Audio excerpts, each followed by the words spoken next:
say, can you see by the dawn's early light what so proudly we hailed at the twilight's last gleaming, whose broad stripes and bright stars through the perilous fight o'er the ramparts we watched were so gallantly streaming.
Okay, ladies and gentlemen, welcome to the channel.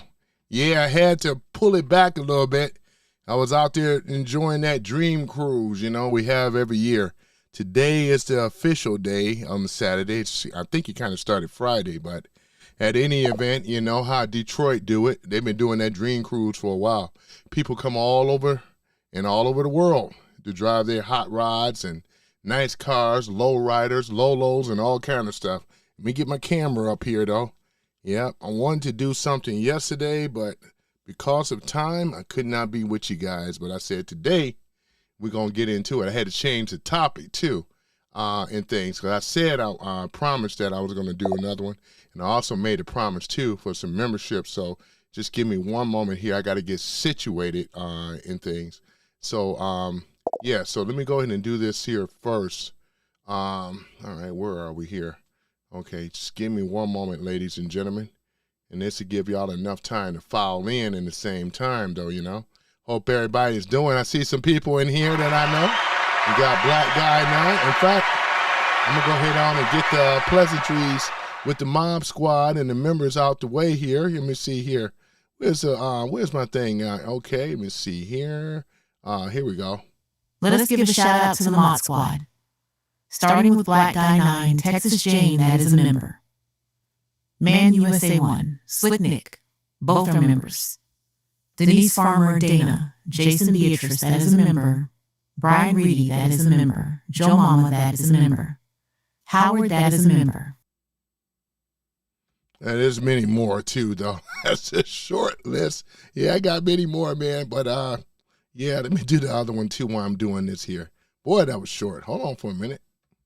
I would like to give a shout out to the Mod Squad, starting with Black Guy 9, Jason Beatrice, that is a member. Brian Reedy, that is a member. Coconuts R's Real, that is a member. Stewart 2004. Texas Jane with her 6 shooters, that is a member. Man USA 1, that is a member. Domish 3000, Texas Jane 32, Denise Farmer. Cheryl Schultz, Dana, Slick Nick 68. Not Your Mama, but Joe Mama, that is a member. Omega, Howard, special thanks to Tanya Zimmer, and Paul Ace. Okay, here we are. Let me see here. All right, so we're going to do this here. Let me see here. All right, so how do I do the member thing here? Let me see here. Buy the members should be something.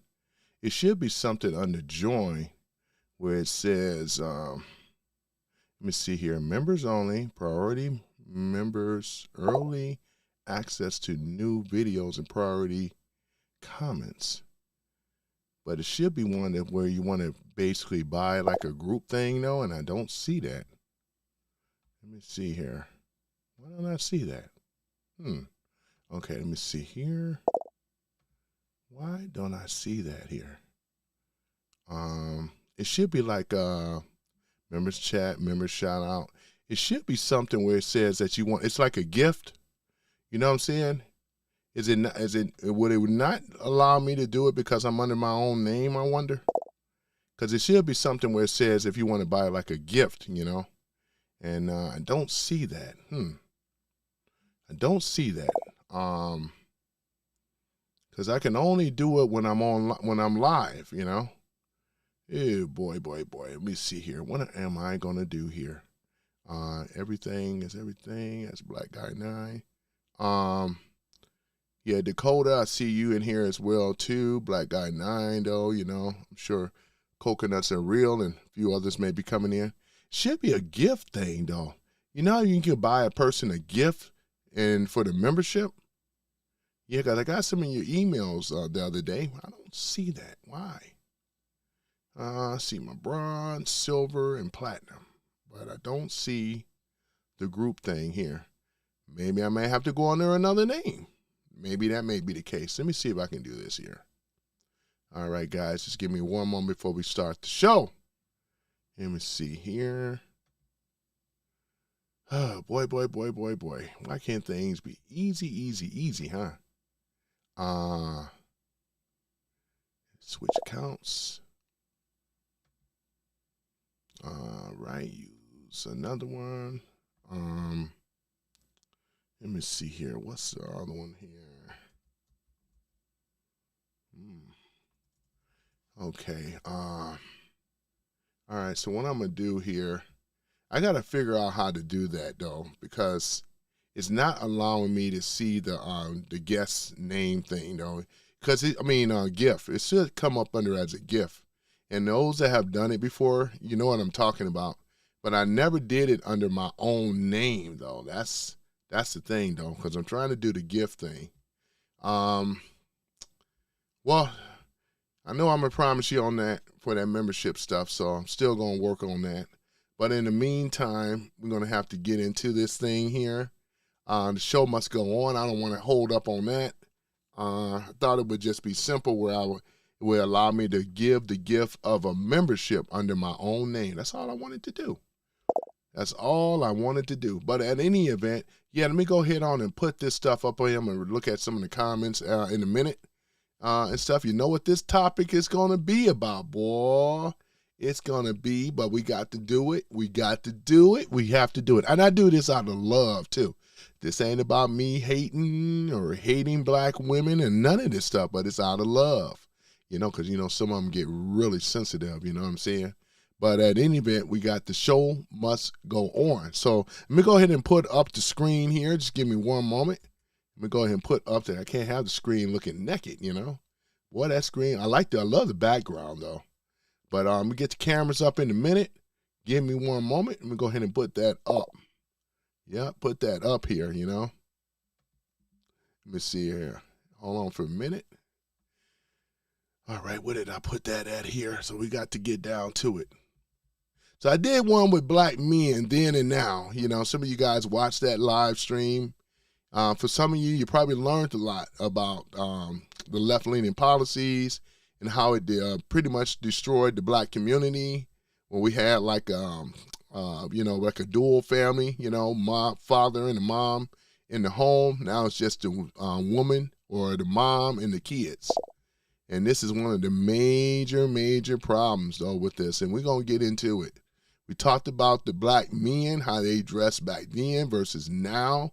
And then now we got the black women. We're going to talk about them, how they used to dress. You know that Coretta Scott King looking like that to looking like, you know. Ooh, boy, you know what I'm saying? It's terrible. I'm getting this screen up here just one moment. I'm just going to locate this here, man. And in the meantime, I hope you guys are doing all right, doing real good today on the Saturday and stuff. So yeah, let me see here. All right, just one moment. Go ahead and pull this up, man. I thought I downloaded this thing, didn't I? Did I download this thing? I know I did. Hold on for a minute. Let me just make sure I downloaded this thing, boy. I tell you. Yeah, I downloaded it. Here it is right here. Okay, got you. Okay, no problem. All right, no problem. Ladies and gentlemen, let's go ahead and find it now. Let me see here. Hit the U. Here we go. All right. Hit that. Let me see here. All right, come on now. Come on now. Oh, there it is. Okay. All right, so put that in there. Okay. All right, we put that in there. Okay, here it is. All right, just bear with me, ladies and gentlemen. I'm a one-man production, You guys already knew that, but I'm still trying, though, Let me see here. Because I laid the layout a little differently, and this is why it's kind of taking me a little longer, though, too. But what we're going to do here is let's go ahead and put, no, that's already on the screen. What if I would have put this back, send back? Nope, that didn't work. Boy. Hold on, give me one moment, guys. Man, this dual, I'm going to probably just end up stopping it. I'm going to stop the dual thing. Is what I'm going to do because it's not really worth it because it's too much. It's giving me too much work to do. That's the thing about it, though, too. Man, guys, oh, my goodness, man. This is holding my channel up. It's holding me up. All right, man. Yeah, it's holding me up, man. Gosh, dog it. All right. I thought I was a little bit better prepared for this, guys, and I do apologize again, but we're going to get – the show must go on, though, I'm having troubles with the image. All right. Put that there. Move that over here. All the way over to the edge here. All right. Move this down a little bit. Yeah, I'm going to end up getting rid of the dual thing. It's not enough viewers. Some of you guys on laptops and so forth, I looked at it on the computer, it's like about 50 some odd views, It's like, I like you guys over there, but I'm having a little trouble trying to accommodate you guys on the dual, with the landscape, But let me see here. All right, there we go. It's coming up. It's coming up. I just want this up here for right now because this is going to be the talking point here. Not only that we're going to talk about the 60s, how they used to dress and how things used to be, but it's a whole mentality to go right along with it, with all that sassiness, disrespect. We're going to go into it, boy. We're going to get into it today, ladies and gentlemen. Where's my cameras at? Now, that I can definitely control. All right, hold on for a minute. Let's get those cameras up. All right, there's my camera right here. Let's go ahead and put me right here because I don't want to interrupt the image. I want you guys to really see it and stuff like that. And I appreciate you guys coming in on the chat and stuff like that as we get started. So for those that their feelings may be hurt, you may want to, there I go. For those that the feelings may be hurt, you may want to, go to another channel if you can't take the heat. But we're going to get into it, though, today, ladies and gentlemen. Boy, we're going to get into it. You know what I'm saying? We're going to get into it. All right, so here it is, though. So you guys, you see the photos here. You see the image. And we're going to pull it up again on the landscape one, too. So, therefore, you guys ain't feeling deprived. Hold on for a minute. Let me go ahead and pull this one up, too. Oops, that's the wrong one. It should be over here. Yeah, let me see here. It should be over here. Hold on for a minute. Duplicate on the horizontal. There we go. Duplicate on the horizontal. Okay, there we go. All right, should be over here on the horizontal. I don't see it on the horizontal.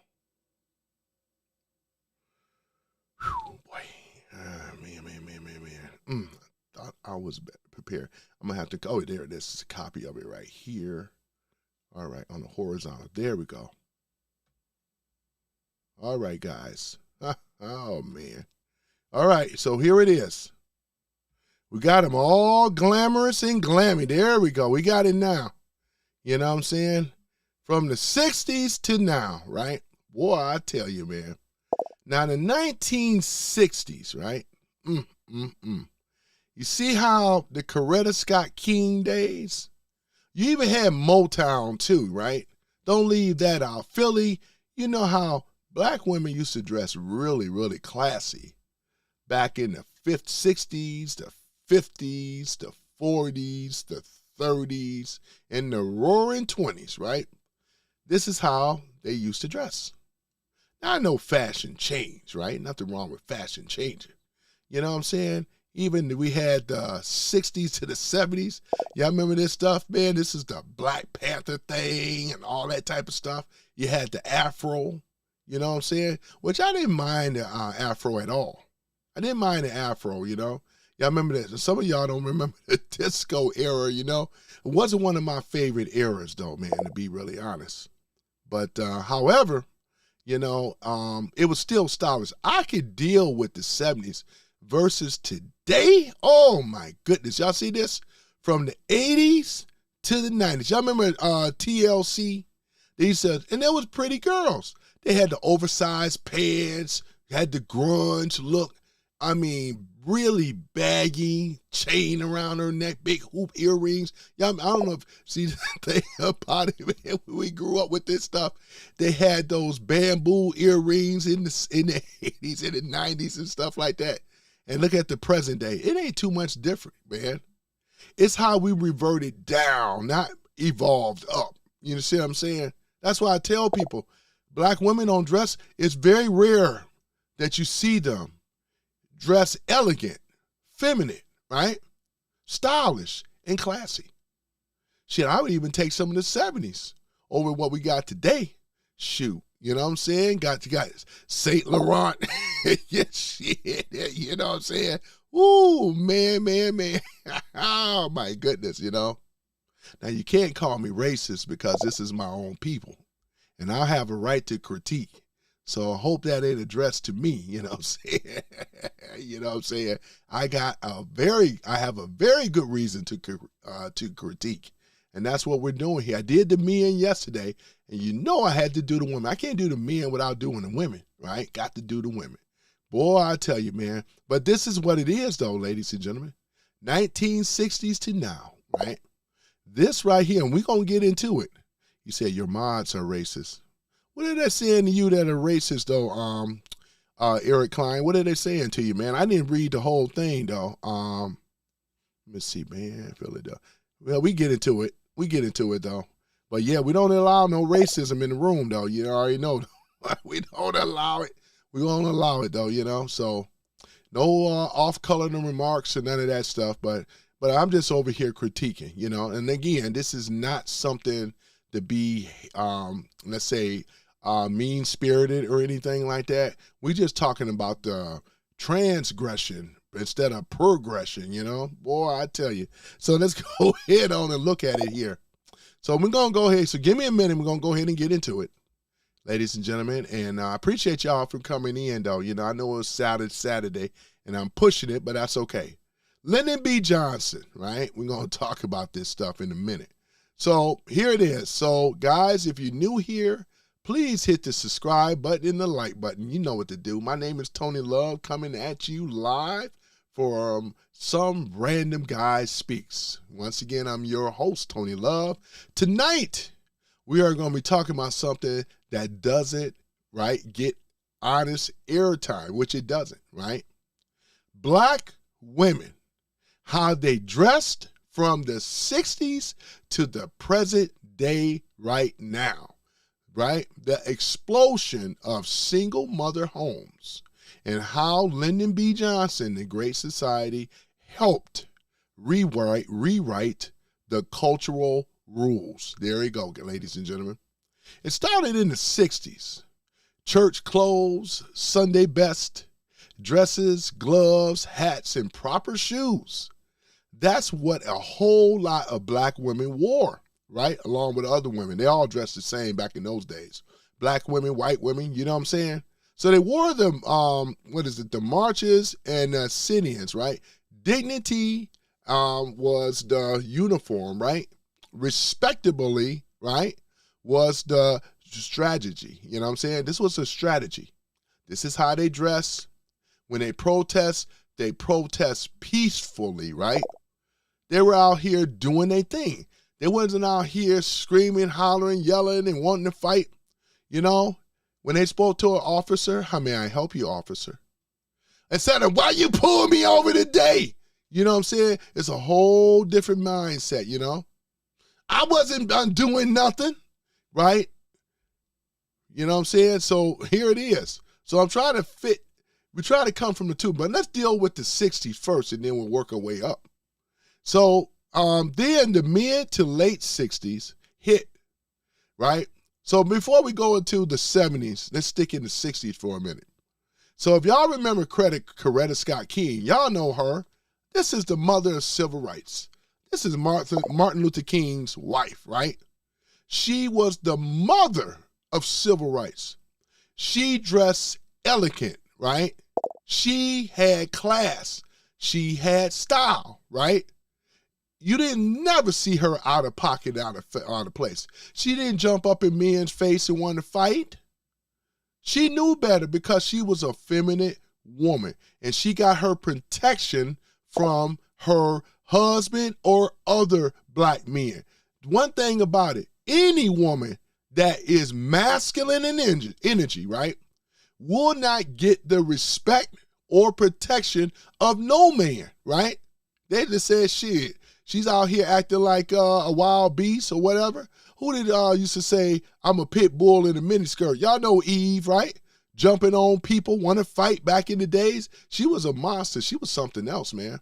And we all know women like that, man. Shoot, I tell you, masculine women, ain't no time, boy. It's like full-fledged half of a man, you know? Oh, my goodness, it's terrible, right? And this is something that most men do not like. We like women, but we like our women to be feminine, right? We like our women to rely on us when it come down to protection and all this other stuff, instead of being, basically confrontational. Because women in general, right, a lot of them that are not feminine, they get into like this confrontational type of stuff, you know? And you don't want to have to be dealing with that stuff. No, right? What we're talking about, see, with conservative women, you're going to get this feminine energy automatically, right? Because she knows she's a woman and she's proud to be a woman. Some of these women that you see out here today, they're not even happy being a woman, especially in our community. In the black community, it's a wrap. Y'all see how just for a traffic stop, and we're going to show some of these footages, right, of what's going down just for a routine traffic stop, going to a supermarket, my EBT decline, and it's a big old confrontation. You see what I'm saying? It shouldn't have to be, man. It should not have to be, right? Don't have no respect for each other, let alone respect for anybody, you know? You know, when you go up and ask for assistance, even in a Walmart, you reject even asking a black woman sometimes, man. You got to look for, is she friendly? Even myself, I said, I don't want to deal with this. You know what I'm saying? She'll look at you like, what seems to be the problem? You see what I'm saying? And you know what I'm talking about, right? But going back to how it was in the 60s, right? When you asked, it was a woman that was black woman working in a department store. Yes, how may I help you? That was it. You know what I'm saying? The mentality is totally different today than it was back then. Because you could tell with the dress. But sisters don't dress like that no more. You know what I'm saying? They don't dress like that. Boy, I tell you, man, you had real women back then, right? Black, white, and other. You had real women back then that were feminine. They celebrated in their femininity, right? And they already got the protection already, right? Because no man is going to stand by if a woman that is feminine, right, man, it's like crazy. You don't jump on, no man jumps on no damn woman that's feminine, you know? But I seen some of these women want to jump on me. And we go, man, I tell you, man. So the whole thing about this, before we start really getting into it is the mentality that have changed. No father in the home either. Because these women today, especially with the sisters, they will challenge a man, black, white, and other. They want to fight a man, get in a man's face. It's confrontational. What that said to me, you know what I'm saying? It's very, very confrontational, you know, to the point that a man, a real man, he can't risk, right? He can't risk his livelihood, getting in trouble like this. So all in all, we just avoid it. We stay away from it, right? I really wish sometimes I wish I was back in the 60s. I wasn't born there.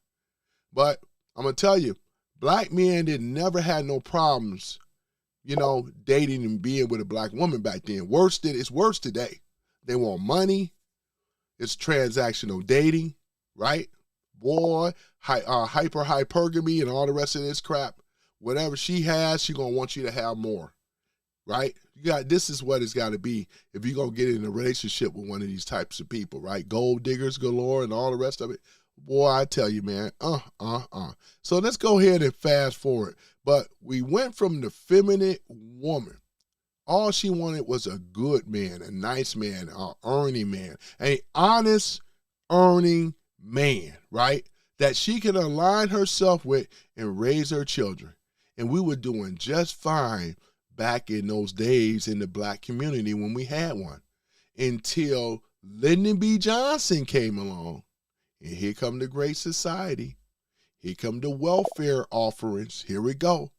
See, one thing about it is that with a lot of black people, they would say, yeah, white people was on welfare too. Yes, they were. The difference is that white men didn't have to come out. They didn't have to be out of their homes. They were getting the welfare with the white man and white woman at home together.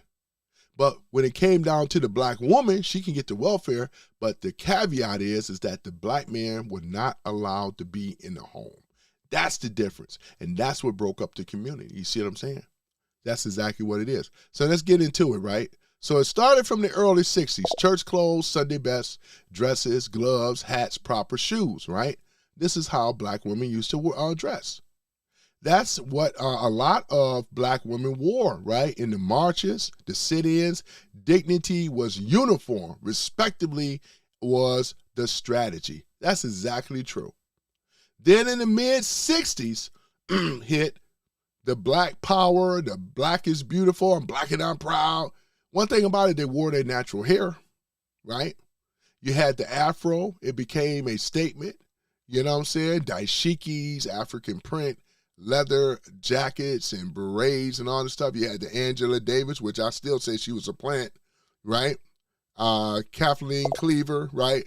The sisters in the Black Panther Party style. And this right here, ladies and gentlemen, Angela Davis is a plant.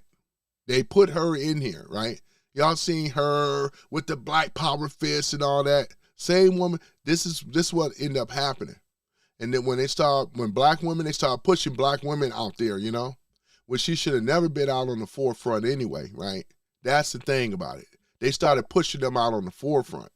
And then we started seeing a change with how black women from the 60s to the late 60s and 70s and stuff.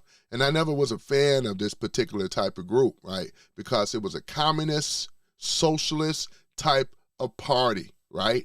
Just like we said before, the party is communism, socialism, Marxism. That's why blacks, it was always here under the Democratic Party. It's always here, right? The 70s, right? We talk about Soul Train era, bell bottoms, platform shoes, big afros. All this stuff was a think tank, right? That was pushed on into the black community and so forth, along with women. Think about it, right? 1980s, 90s. You got to think about it. There's think tanks out there. The Tavis Institute out of the UK. That's one of them. There's many of them. Jason, there's another one. There's so many of these think tanks out here. And what they do is they come up with ways with fashion to erode and destroy the society, to get them to come from being out. It happened in the white community too, right? Because when we had the righteous brothers and everything like that, see, metal and all that type of stuff, those people that came out of UK, they started coming over here and they started influencing American fashion. They had all the long hair and stuff like that. They did all the rebellious stuff. And that was all by design too. See what I'm saying? But right now, we're only talking about on the black diaspora is what I'm dealing with. See what I'm saying? So 1980s, 1990s, hip hop takes over, right? This was the oversized everything. Y'all know the big hoop earrings, the bamboo earrings, the name on the plate. Remember those type of stuff? Jewelry, right? All this stuff, think tank. Black women set the trends in the mainstream later, copied called the urban or street nail art, right? And stiletto nails. Remember that long, nasty, disgusting when it come down to these long nails? Because like we say, you can't be that sanitary if you got these long nails sitting up in there typing, though, hearing that, ta-ta-ta-ta-ta, can't stand it, right? This is, because black women in the 60s didn't dress like this. Even in the 70s, they didn't have these long fingernails, these over eyelashes and all. They didn't have that crap, man. And it's terrible, right? I can tell you because a lot of black men, they can't. They're in positions of jobs and power. Here I am. I got to be one to tell them, right? Tell the ladies that most of the brothers don't like this stuff. We never liked the weed. We never liked this stuff, right? 2000s, here it come. Mixing everything. We talking about streetwear, still strong, nails long, right? Natural hair revealed, and crown acting, what's it? We talking about this. I mean, what's those things called? Not the crown, but the lace fronts and all that. They want to call them baby hair and all that. We just can't stand it, man. We can't stand it. We can't stand it. We can't stand it. We hate it. We despise it because it's not real. It's not of you, right? That's the thing about it. Our culture, ladies and gentlemen, have dropped down tremendously, man. It's way, way down right now, man.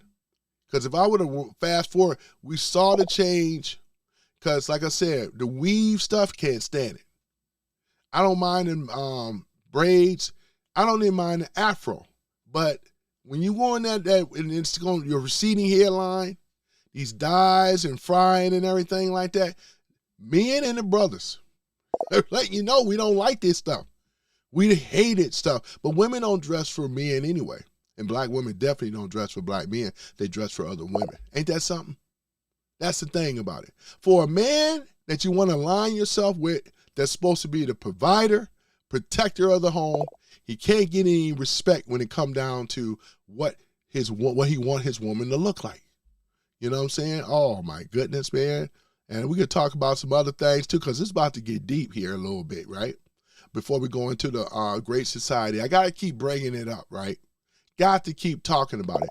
Because like I said, the timeline, if we were to go back in the time machine, you would see, in fact, you'll see some, let me show you guys some other stuff. Hold on for a minute.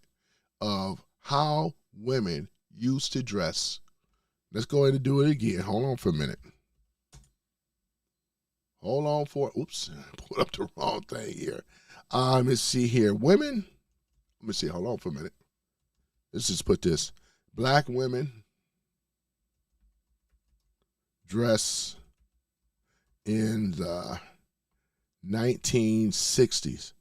We go in the 1950s too. It don't even matter. We can go on my grandmother's generation and the great grandmother generation, and I just want to pull this stuff up and show you. Right? This is the thing about it. I went over this a long time ago, but I said, you know what? It's time to start talking about this again. Right? I think I'm gonna let me pull this up. Okay. Hold on for a minute, guys. Give me some thing here, time here. This ain't a dump on black women. I just want black women to understand of where their actual heritage is, as far as your lineage of how your grandmothers and great grandmothers used to dress. They wasn't on what y'all were on. I'm gonna tell you though. Hold on for a minute. They were not on what you guys are on right now. That's for sure. Hold on for a minute. I'm gonna tell you. I'm gonna show you what they were on. All right, let me move this. I'm gonna move this down here. There you go. And then I'm gonna move. Hold on, give me a minute. Cause I'm just going here and walk this thing on down, ladies and gentlemen. Damn, did I move that other thing? No, not to worry. Hold on for a minute. Go ahead and pull another one up here, man. God, boy. Try to do dual screens, man. I'm probably going to just have to pull off on it, man, because it's too confusing. Stuff is supposed to be easy, though. But because I'm trying to accommodate for landscape as well as vertical. All right, hold on for a minute. All right, let's put this up over here. There we go. Now, I want you guys to see, though, I want you to see. And then for those that are on the, I'm just going to leave it like that because it's too difficult trying to appease both. But I want you guys to basically see. This is a black woman in 1960s. You see her here? Kind of remind me of my mama. But that's how my mama used to dress. This is what the hairstyles were, right? Now, they did the pressing and stuff like that, and I get it, but still was their real hair. This is some of the attire that they used to wear. Now, fashion changes, because you may see some of the women wearing this long dress or whatever like that, but fashion is still fashion, right? She's not coming out here with tatted up. I can't stand tats on a woman. Sorry, ladies, kids just don't like it. Nope. You wouldn't even see that. Then they, in the Motown, they called them glamour girls, right? That's what they were called, glamour girls. My mother grew up in the Motown era, right? Here's some more right here. Here's some more right here. That's why I was like telling them, go in your lineage, go in your photo, your family album, and pull this up. Another thing you notice, everybody was thin.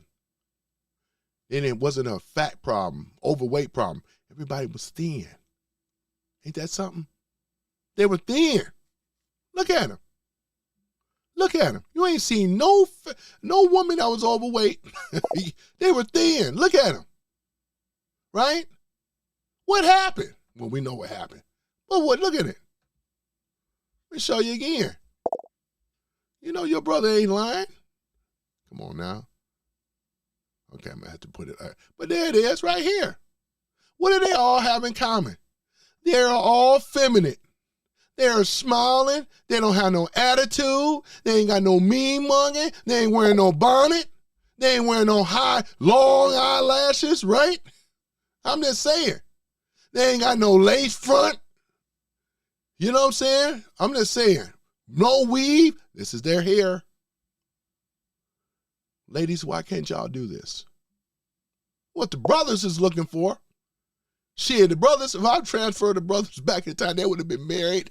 They would have been probably carrying somebody's child right now, boy. The brothers be like, damn, man, shoot, what happened? That's what everybody's saying, what happened? I'm just saying, this is the thing in the Western world that we're seeing in America, though, right? Now, like I said, the fashions haven't changed very much.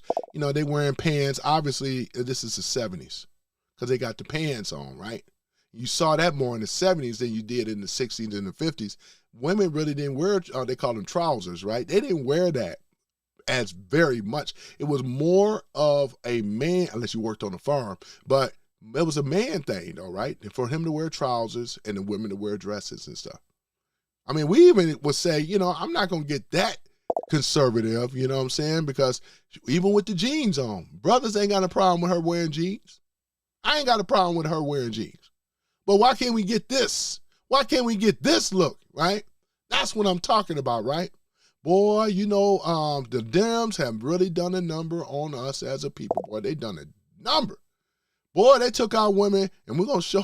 I have to show you. I don't have to show you what they look like today. You use your imagination. You already know. You don't have to use your imagination.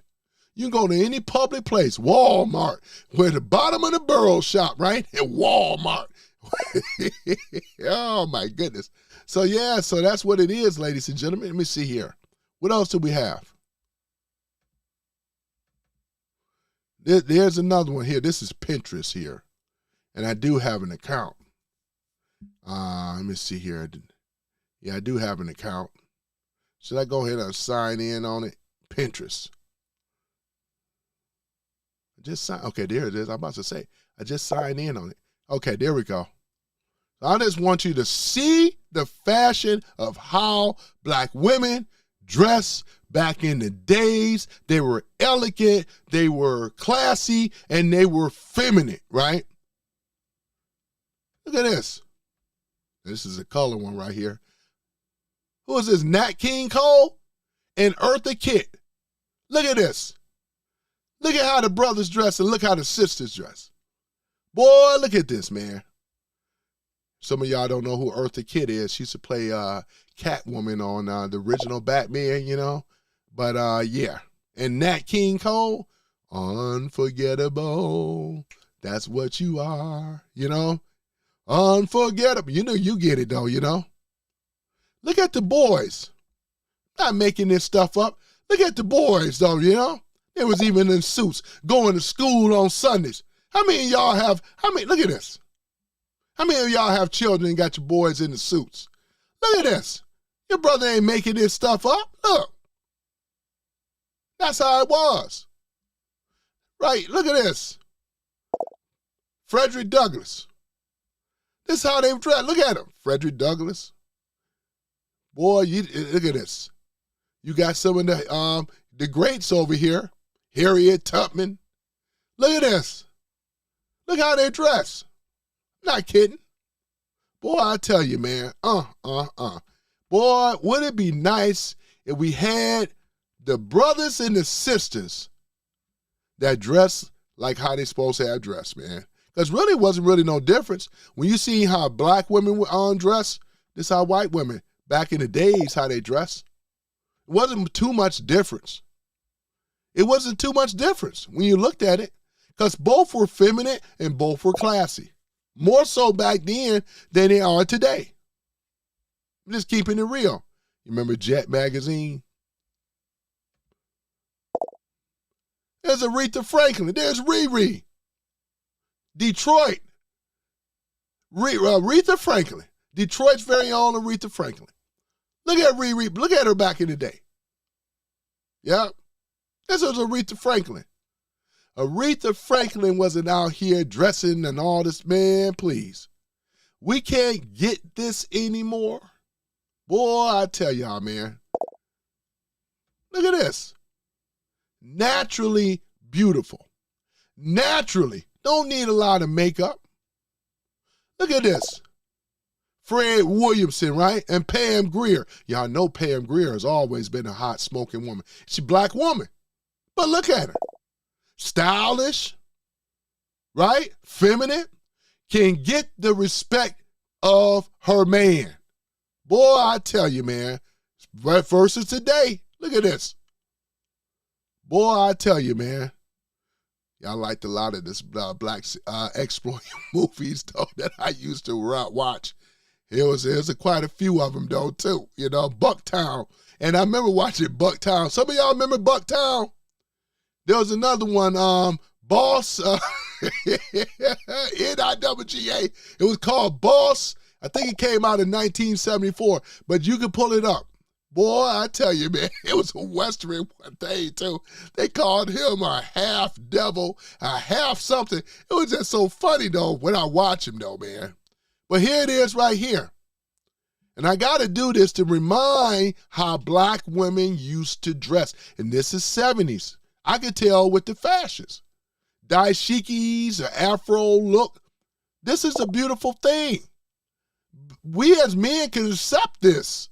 What's the problem, sisters? What's the problem? We can accept this stuff. Oh, it's like anyone say, oh yeah, and all this stuff. And he hate black women. No, I don't. You already know who she is, right? Off of Good Times. Give me Good Times, man. Remember JJ? Oh, man, boy. Give it to us. She always had that little cute mole. You know what I'm saying? Oh, my goodness. That's what I'm saying, though, man. Why can't we get this? Yeah, Bernadette, why can't we get this today? Why? That's all I'm asking, man. We can't get no feminine, none? Oh, my goodness, man. Why? Look at this. I don't see this. What's the problem? Thelma Evans. Y'all remember her when she played Thelma Evans? Thelma. Yep, give me Thelma. You know what I'm saying? That's what I'm saying, ladies and gentlemen. So we really get into it, though. I'm just saying, though, man, it's just sad, man. It's sad to me. It really is, though, man. They got this most stupid weave crap all in their head and stuff.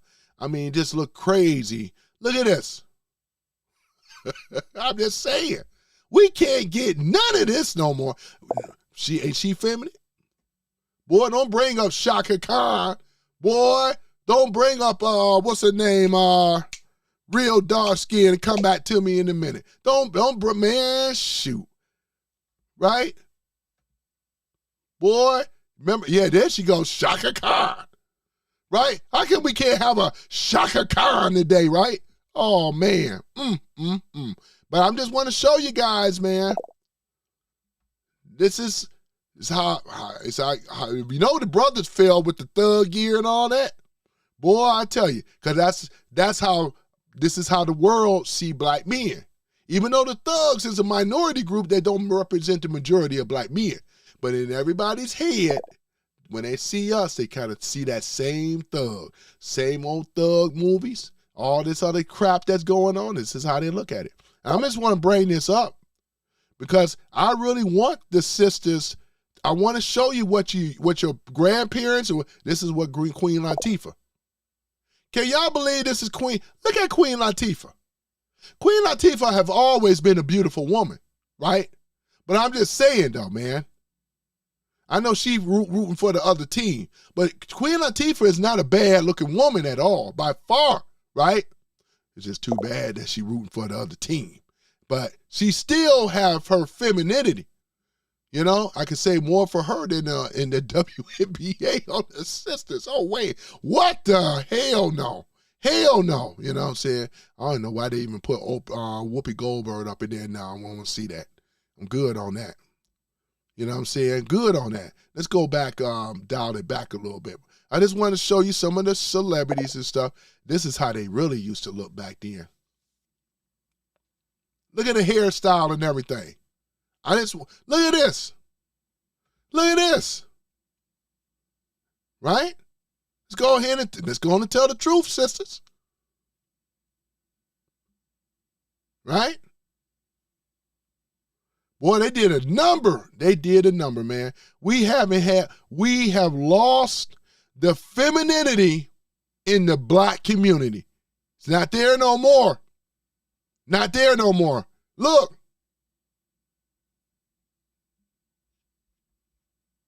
Black women never had to do a whole lot to dress herself up and to make herself look pretty. Boy, look at this, man. So let's go ahead and get into it, though, man. So yeah, I'm over here talking about this stuff because this is what went down. Boy, I tell y'all, man. It's just sad. But let's go ahead and get into it, though, man. Y'all all right? Let me see here. Let me go ahead and look in the chat here before we get started here. Hold on for a minute. Let me take a look and see who's in here and stuff, though. But yeah, man, I just wanted to bring it up, man, because, man, somebody got to do it. The reason that a lot of brothers are not speaking out because they don't want the flack. They hold down jobs. They are people that are respected in the community. If they were to come out and say this type of stuff, it would be the end of their careers and the end of their job. You know, me, I just don't give a, you know what. That's just how it is. I don't, right? That's why I don't hide myself. I'm like a honey badger. I don't give a, that's just how you got, that's the attitude as it, you know? Shoot. Black Guy 9 says, come on and enjoy the show. Hit that like button. Do as Black Guy said. If you're new here, man, please subscribe. Please like my channel and stuff like that, because this is going to be the realest conversation you're going to ever hear, man. And again, obviously, I'm not afraid to go here. I did one on the brothers, this thug gear, thug wear, urban wear, and all that. Went from suit dressing over to looking like thugs and gangsters, even though it's a small percent. It's not the majority of percent of black men. But this is the image. and the negativity. Boys in the hood, menace to society, get rich and die trying, y'all know, paid in full and all the rest of this type of nonsense and movies, colors. This is the type of stuff here, man, that brings us down, right? Because it's an image, it's a stereotype, right? Boy, I tell you. You got Dakota in the house, man. There y'all go. Dakota is in the house. Black guy and 9 is in the house. I see you guys. I see you, you know. I see you. Let me see. Who else is in the house, though? You got Salty Savage is in the house. What's up, though, Salty Savage? I see you. I see y'all, you know. Let me see here. Who else is in here? Right, we have that. Let me see here. Over here looking. Let me see here. Let's see here, black guy. Got that here. All right. All right. He was talking to the mods. All right. That was Eric Klein, which is a member, by the way. Yeah, which is a member. I appreciate it. Membership. Right. Let me see here. The Silver Wanderer. Just be black by yourself and by yourself and F the rest. Let me see here. Okay, let me see here. I'm kind of reading some of the stuff here. And I appreciate you guys for coming in the chat.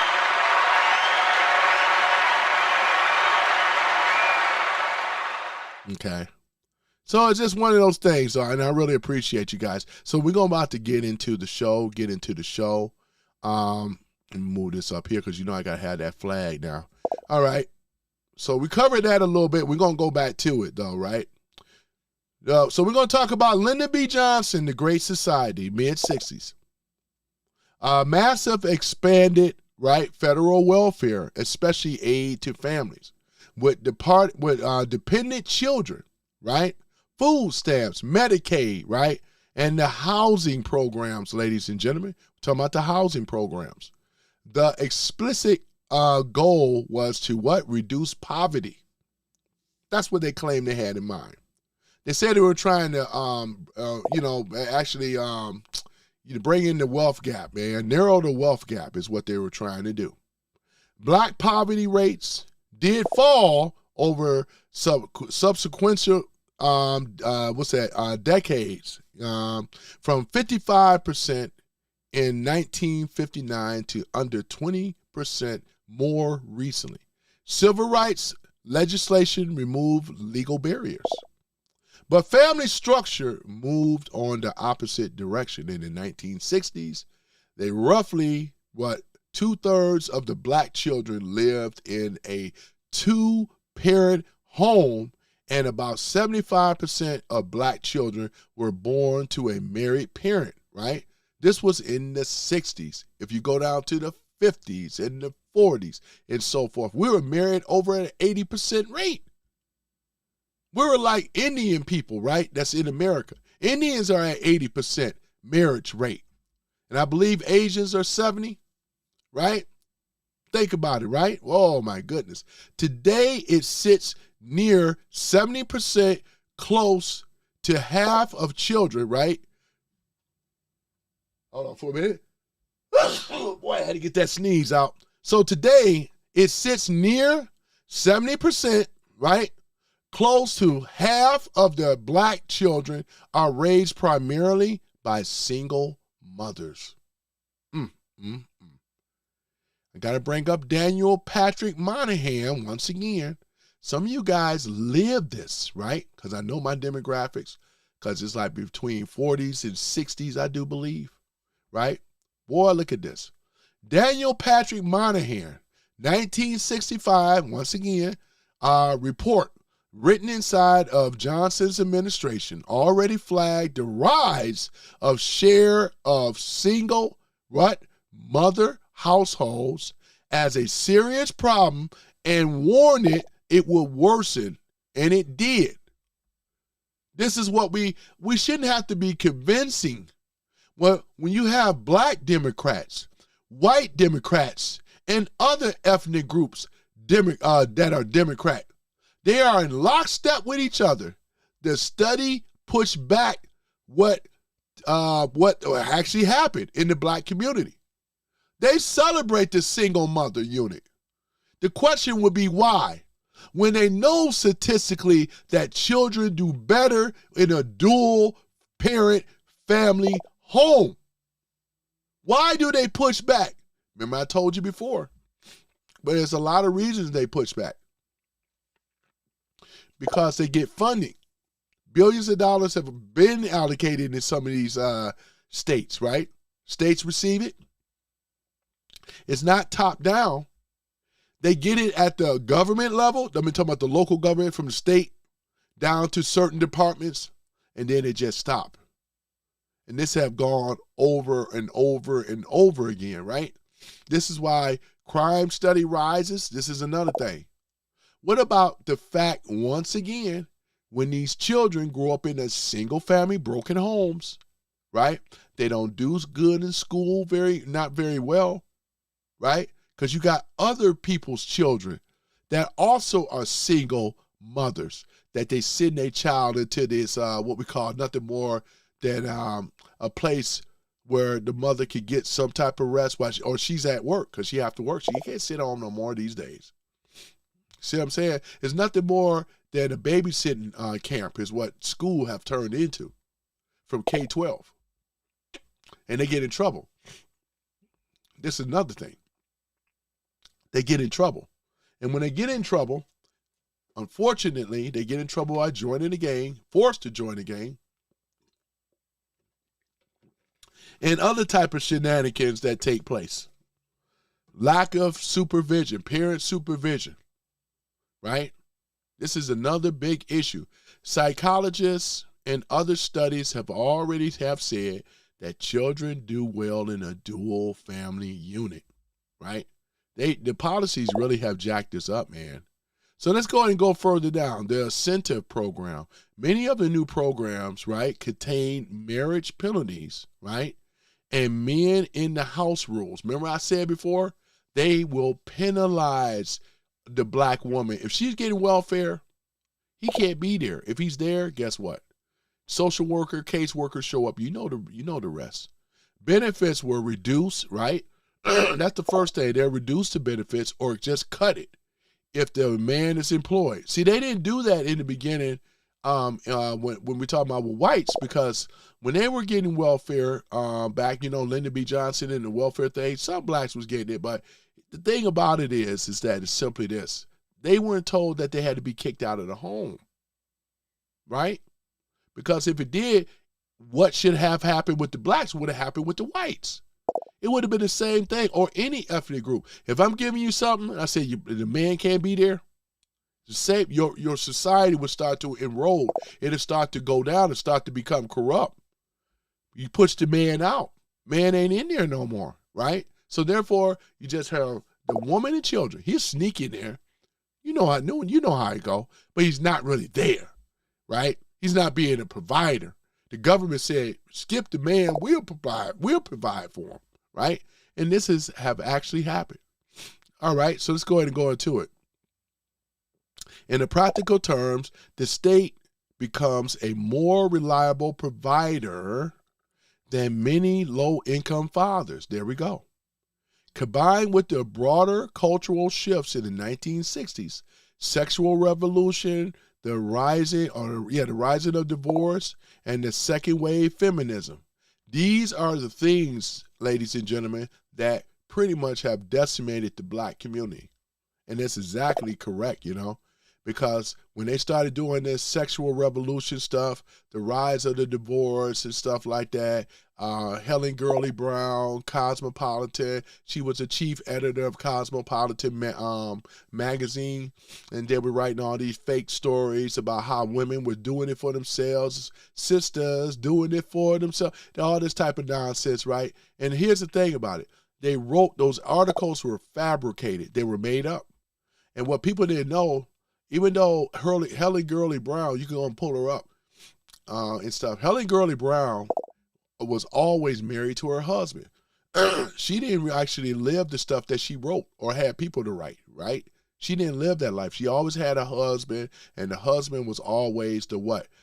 The man that was providing all that stuff. You know, she had a job and all this other stuff. She brought up the feminism, you know, women's suffrage, first wave feminism. They needed the black woman, right, to get her on board, right, to get her and push her out there right along with them. And again, black women weren't oppressed. Black men did not oppress black women. Black women have always worked in things, our house to the slave house, and even in the White House. Boy, don't you just love how I segue that in? Yep. So, hey, it's true. It's true. Hold on for a minute. Still got these sinuses, ladies and gentlemen. Sorry about that. Okay, so let's go ahead and go into it a little bit further, right? So we talk about that, the sexual revolution, right? Talking about the rise of divorces and the second wave feminism that downplayed the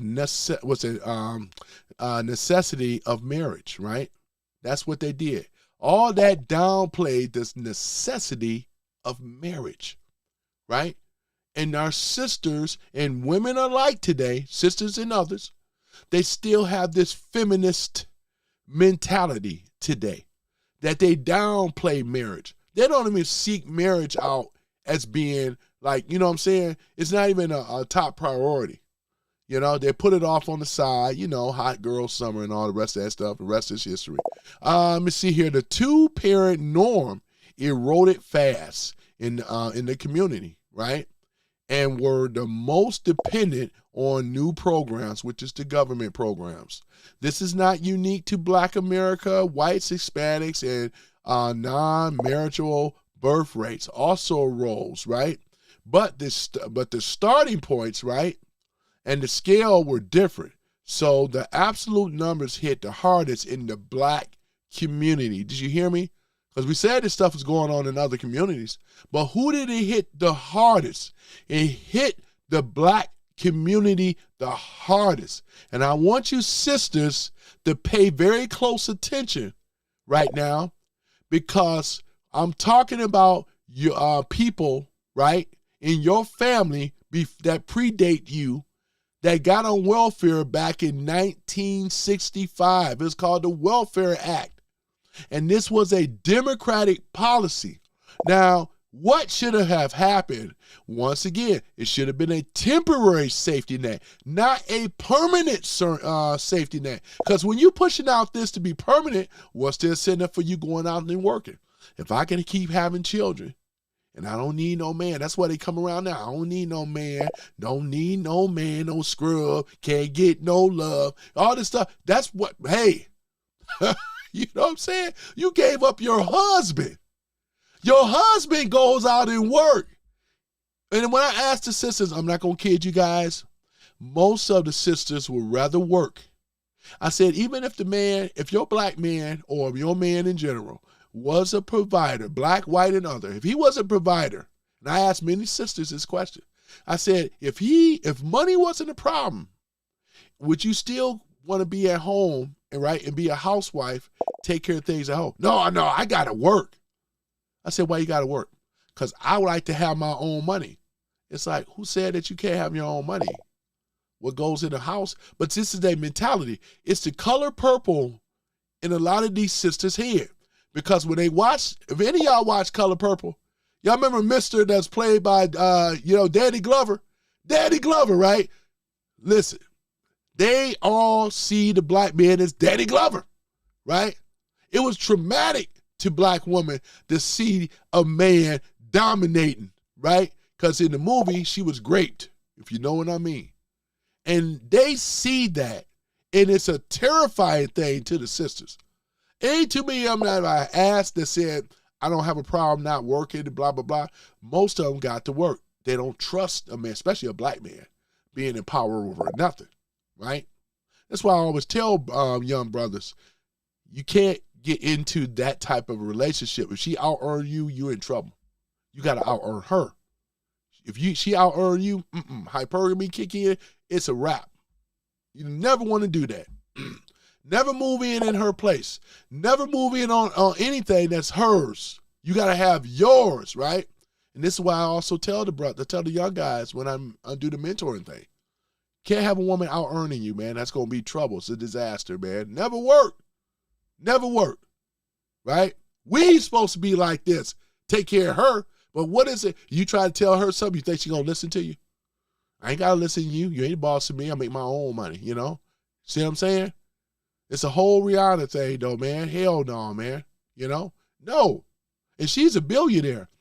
Wouldn't marry her because I know that'll lead to a disaster. You got A$AP Rocky. For y'all that don't know, A$AP Rocky got to pay for everything, and she's a billionaire. Oh, God dang it, boy. You can't make this stuff up. What the?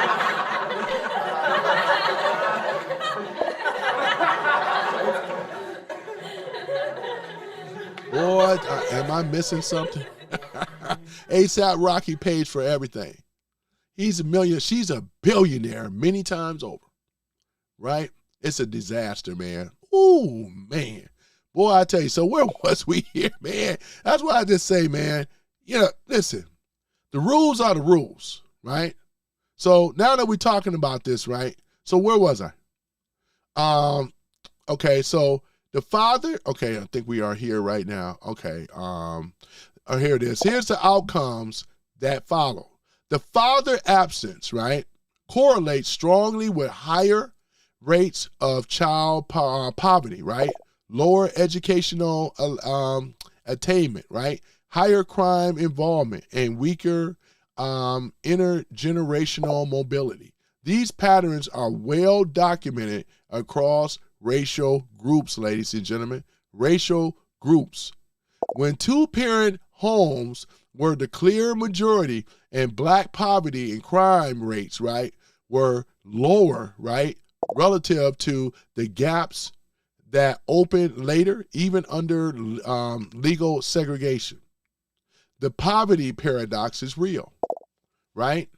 We're talking about material poverty decline, while family instability and related social problems, right, arose, right? Economic expansion along job discrimination do not fully account of the timing, the sharp accelerated tracks, the policy and cultural changes, right, of the mid to late 1960s. Manufactured racism in the left policies, right? Remember I said this before when I did the one on the brothers, and what the Democrats have played a very sneaky game, not just on Democrats, but they also played it on some of these Republicans, right? As well as moderates and others, right? They played a very nasty game. They manufactured a thing called racism. It was, this is a thing though, right? They can use the color to divide people, simply and foremost. This is what they lead with. They love race baiting. They love talking about issues, talking about things that happen in the black community. It always says race all the time. They say how much they basically, I'm talking about these so-called black leaders, and most of them don't live in the black community at all. They live in white neighborhoods. They deal with white banking. A lot of their social circles of people are white. They're not even black, right? Let's keep it real. They don't have no type of real identity when it comes down to relating what's going on in the hood. See, I came up in the hood. I came from the hood. I can speak on it. I didn't go to one of these prep schools and middle class earners. That didn't come until later. But we had humble beginnings in the beginning, right? That's exactly what ended up happening. But that's not a badge where I'm proud of it. You know what I'm saying? Not proud of repping the ghetto in the hood. Not proud of it. Some people are. Because when black folks find out that you grew up in the suburbs, you know how it used to be. You white boy, you know, boy, you don't know nothing about the ghetto, all this other kind of stuff. It's like a badge of honor. But it's not, you know. Literacy is, what, 20%? Boy, I tell you. So let's look at it. So we're talking about the manufactured racism in the left policies, a reoccurring critique from conservative and classical liberals analysis. It's the post-1960s progressive policy shift from colorblind legal equality to an identity framework that treats racial disparity primary as evidence of ongoing systematic. This has several effects. Let's talk about it. Number one, it reframes the measurable behavior and culture patterns, right, of family structure, crime rates, and academic performance gaps, all as products of external racism rather than also examining internal communities, norms, families, stability, and cultures. Number two, it incentivizes grievance of policies and institutions, academia, media, NGOs, NGOs, instead of NWA, NGOs, you know? Boy, I tell you, some government agencies that gain funding, right? Here's the key word, funding, status and political power by emphasizing racial conflict. And you got to keep emphasizing the racial conflict in order to get the funding. See, it's been a game that's been played on a lot of people, right? If you can manufacture racism like they did with the Southern Poverty Law Center and get people on board with it, pay these people, supposed to be the Klan and all this other kind of stuff, to go out here and do these heinous crimes against black people will believe it. They say, yeah, it's still going on. You even got these black eaters. See what happened? It's still going on. But they don't look past what they actually see. There's a movie being played, actors and crisis actors and other types of people, right? They do this on purpose so they can keep getting this. It's the funding. It's not about improving nothing in the black community once again, because if they were truly about improving the black community, we should not have no ghettos to their logic. Let's see here, hold on for a minute.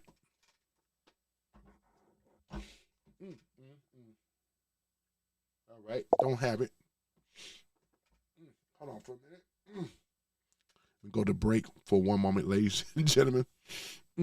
Sinuses.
All right, there we go. All right, that's a lot better. It's sinuses, boy. Let me put the cameras back on. Yep, I had to do a little bit of a pause, but are y'all with me so far? Let me see here. What's the wrong one here? Are y'all with me so far? Because yeah, this is where we are. This is why this stuff have happened, man. We're talking about how the black community have fallen under the Democratic policies, though, right? And I'm study walking down the Great Society, Lyndon B. Johnson. This stuff is documented, right? That's one thing about it. Can't say that I'm making ish up, because it's there, right? It's there. And here's another one. This is number, let's see here, 1, 2, 3. This is number 3. It can discourage discussion of the very factors. Moynihan, right, identified the family breakdown, male unemployed patterns, and the effect of welfare design because of those topics are labeled blaming the victim or racism. This is nothing. That's why, see, we know why these so-called phony black leaders, pro-blacks and all that, because they're all profiting. They're not going to come out the truth and say, yeah, you got us. Yeah, they just don't really know such thing as racism. If they can convince you that racism exists, this is how this stuff keeps living on, right? You have to open your eyes, because most of it, who ain't prejudiced? Prejudice and racism is two different things. But when your party have been manufacturing racism, and that's what it is, it's a manufactured thing. That's why when we take full control, and we already breaking the DSA, which is the Democrat Socialists, and we breaking the whole back of the Democratic Party, right? Therefore, once they have been eradicated financially, because they're already financially bankrupt, where they cannot push these type of ideologies anymore, you will start seeing a change. The black community will start healing. You'll start getting the education that you need in order to elevate oneself. But you can't do it if you got a party that you keep voting for that got you convinced that if this is the reason that I got to vote Democrat. What the thing about it, they created the ghetto. We didn't have ghettos until after 65. It was 1968 was what we call the Fair Housing Act. That was implemented. They created the segregation and the racism in order to push a policy. How that might, one thing, on one end, you segregate, keeping blacks from being in the housing. Then you had to pass another bill, and it said, we got a solution. This was a design, man, woman. There was design where we had to push the Fair Housing Act. And this is where the birth of the projects was built. When you looked at Good Times, Capri Green, and all the rest of these areas, look at Detroit, Herman Gardens, Brewster Projects, right? You look at the Marcy Post projects in Brooklyn. You look at these areas, man, it was designed. The project is nothing, it was a project. And they were studying. They said, if we were to give black women, in this case, what we talk about, Social Security, the benefits, welfare. Well, we were to give them the welfare, right? But we make sure that the man is not in the home. Talking about bridging the wealth gap, they didn't bridge the wealth gap. They actually distanced it. Because you took the cornerstone, which is a man in every home, every family. You can't have a family if you don't have a husband, a provider, a protector, and a person of the community. You take him out, look what you got. You got a ghetto. And this will happen with any other ethnic group. If I were to go in and do the same thing to the Indians, I'm just figuratively speaking, of course, because they married at 80%, right? But the difference is they have education, right? They didn't have programs targeting them, bridging the gap between the man and the woman. Trying to explain this to some of my people in the community is like pulling teeth, man. They cannot see it. They believe it, and rightfully so. Because we got to keep in mind, how long have this been going on? We're talking about 50 years, 60 years, and damn near 70 years. Now, that's a lot of programming, right? This is not something that I expect that black and white liberals going to be able to understand overnight. Some of them are just as much as the victim as the victims themselves. What they think that they are doing right with these social programs, right?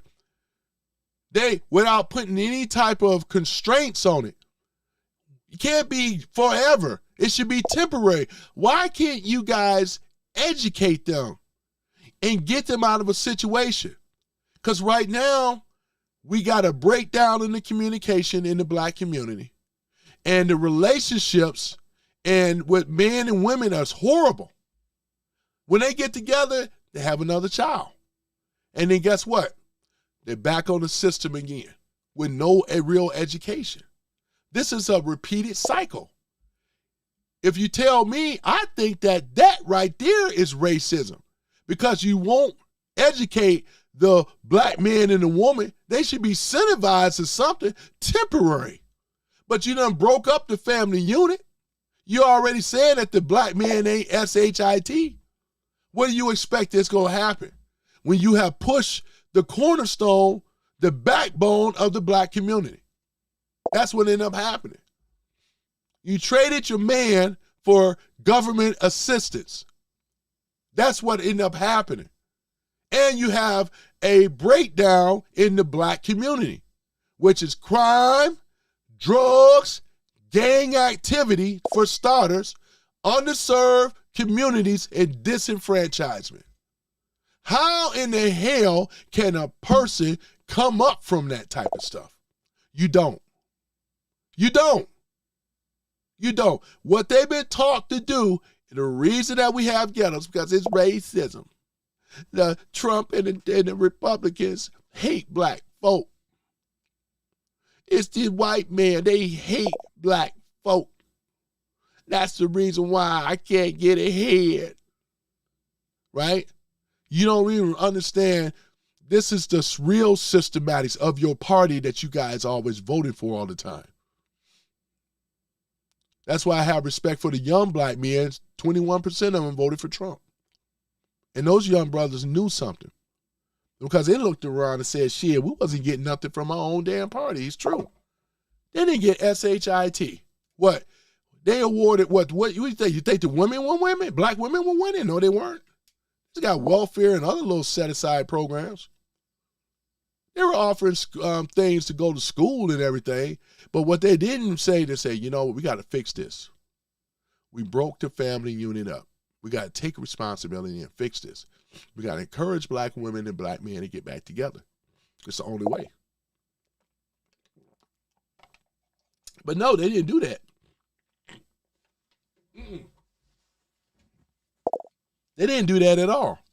What they ended up doing, ladies and gentlemen, they kept with the same old BS and lies. The real racists has always have been from the Democrats. Facts. We talking about their party. We talking about their liberal ways. We talking about their set aside programs from the government. They've been over here basically just lying about why they need the funding so bad. This is what it's all about. Black, white, and other so-called leaders are full of SHIT. They really are. They never been about what they claiming that they're about. It's all just talk.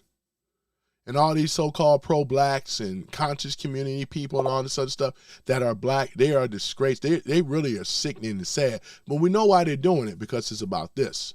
They want to get on these live things and talk about debate and want to convince you that racism still exists when they party have been manufacturing it. That's why that woman going to jail from the Southern Poverty Law Center, it was one of their think tanks, one of their hate groups that they've been paying these supposed to be Ku Klux, supposed to be. You know what I'm saying? It's manufactured. And that's not just the only group. There's a lot of other ones around here. Now you're hearing about the looses behind the sisters and the brothers and that now. You expecting, if somebody is being financed and paid to do this, to carry out something, and why is it coming out now? We in an election year. If this is a real thing, shouldn't this be always the case? But we already know they cooked the books. The criminal justice, the DOJ, the FBI, the books are cooked.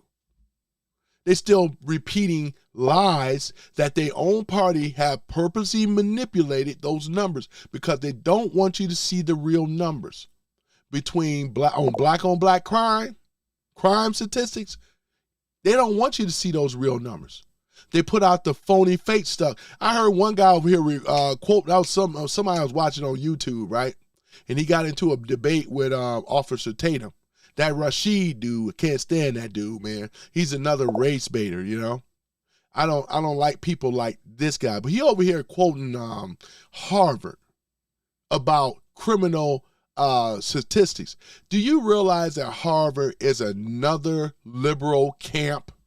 Harvard University? Are you kidding me? Man, please. Like, they gonna tell you the truth and you're gonna get like a real shake. Man, please. You know it's bad when they over here quoting these actual liberal camps as if it's the Bible truth and the real truth. And you got blacks and whites and others that just repeat the nonsense. Well, it was case study from Harvard University that says that whites kill way more than blacks when they've been cooking the numbers. What they don't tell about what they consider white, they Chaldeans, which is the Christian Arabs, they're classified as white. Why aren't they classified as Chaldean, right? They consider themselves as a racist Chaldean. You know what I'm saying? Assyrian or whatever. They classify them as white. Who else they classify as white? You got Hispanics and others that classify them as white too. What if they were to do a crime or 2 or 3 or 4? Guess what? On those white statistics, they say the crime is even higher than the blacks. Right? That's what they're saying. This is their logic. Right? Then when we start to present, now that the DOJ 2.0, FBI 2.0 started coming out with real statistics, oh no, that's just a lie. That's not true. That's why they already got you already. Man, they already got you mentally, right? So let's go ahead and go further down here. We talk about, let me see here. Critics of the approach argue it manufactures or amplifies racial division by treating groups' outcomes as permanent evidence of oppression while downplaying the agency, culture, and policy trade-offs. Supporters of the ongoing bias still explain most gaps, right? And that focusing on family structures is a distraction, right? Both sides can point to data, right? But the family structure numbers are not in serious dispute. Hold on for a minute, guys. Hold on for one moment. Smudges on my glasses, you know. All right, let me see here. A little blurry right now, but I should be able to see better now. All right, there we go. That's actually a lot better now. Okay. Now, where was I here? Let me see here. Talking about the framework. Let me see here. Critics, blah, blah, blah. Treat the outcome. Permanent evidence of oppression, downplaying agencies, trade-off. Okay, read that right here. Frameworks counter that historical discrimination, redlining, and that's another thing I mentioned as well. Redlining, ladies and gentlemen, and mass incarceration, right? And the ongoing biases still explain most gaps, and that focusing on family structures is a distraction. That's exactly what it is, though. You know what I'm saying? That's exactly what it is, though. We're talking about redlining. You guys know what redlining is, don't you? You know what redlining is. It's just something that was created by the Democrats to mark. It's a book called The Color of Law. I read that book twice. And it explains how the left made policies to keep blacks, right? Till it was a way of them virtual signaling to whites and others. In this case, it was whites, right? Of where the areas are, right? When we're talking about stuff in red and orange and sometimes yellow, right? These were areas that were crime-ridden, poverty lines, so forth. And then you had the green areas and blue areas, right? And there was a time that a lot of them systematically kept blacks from moving in those neighborhoods. This was all designed by who? The liberal Democrats, right? This is what they ended up doing. This is how they were able to keep blacks out of certain neighborhoods and areas, right? This is where your discrimination came from. It came from your own party, man. It came from your own party. You were manufacturing this stuff, and you know better. This was going on since the turn of the century, man. 1900s and on, boy, I tell you, man. So the bottom line is simply this. The Great Society reduced measured poverty and expanded the safety net, and it also collided with the through its incentive structures, help accelerate the collapse of the two-parent norms in large segments of the black community, right? Later, progressive policies often treated the result disparities in proof of perpetual racism rather than the complex mix of policy incentives. the culture, the residential or discrimination that framing has what political utilities. Whether it helps the community involved is a different question, right? And here it is, right? So here it is. So with the systematic racism language that's coming from the left, it was systematic because your group was the ones that created it.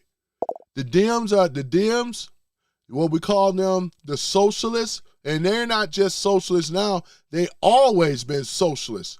Your Marxism, right? And it started in the black community first. That's all I'm saying. Now we're starting to see it reach out. It's spilling out from the black community, right? Blacks have already most of them have been programmed to accept these set-asides and government subsidies for the rest of their life. So while they give up their independence, they become more dependent on the system and the Democrats. They still depend, and some of them still depend on the Democrats. Still want them to win. So we can keep our set-aside government programs, subsidies, forever. They don't really want to work. They're used to getting a check. And that's what they've been doing. And this is the mindset and the mentality. And this is why our sisters went from sugar to SHIT today, even on their dress and how they act. Let's go ahead and bring some of this stuff up. Hold on for a minute. Give me one moment. And I appreciate the likes too. Your brother tries to do his best in things. Let me go ahead and move this back down here. Oops, wait a moment. Let me pull this up first here, and then we'll pull that down because I got something else to show you. Let me see here.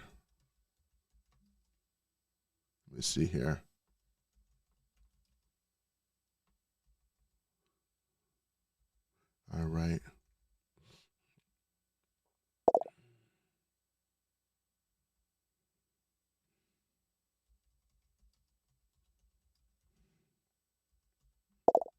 All right. Let's see here. All right. Let's go take a look at that, shall we? All right. Let me see here. This happened. Wait. I just put out. Let's hold on for a minute. This happened just 3 days ago, man. You know, got to be able to show this, though. Now, I just want you guys to look at the picture once again, 1960. See how feminine she is? Look what we're dealing with today, man. I just want to say, though, I got to talk about it, though, right? This is what we're dealing with today, man. Boy, we are dealing with what? What are we dealing with? Oh, my goodness, man. Shh. I mean, yeah. This is what we're dealing with today, though. This is what we're dealing with. This is a simple, routine traffic stop. This would have been in the 1960s.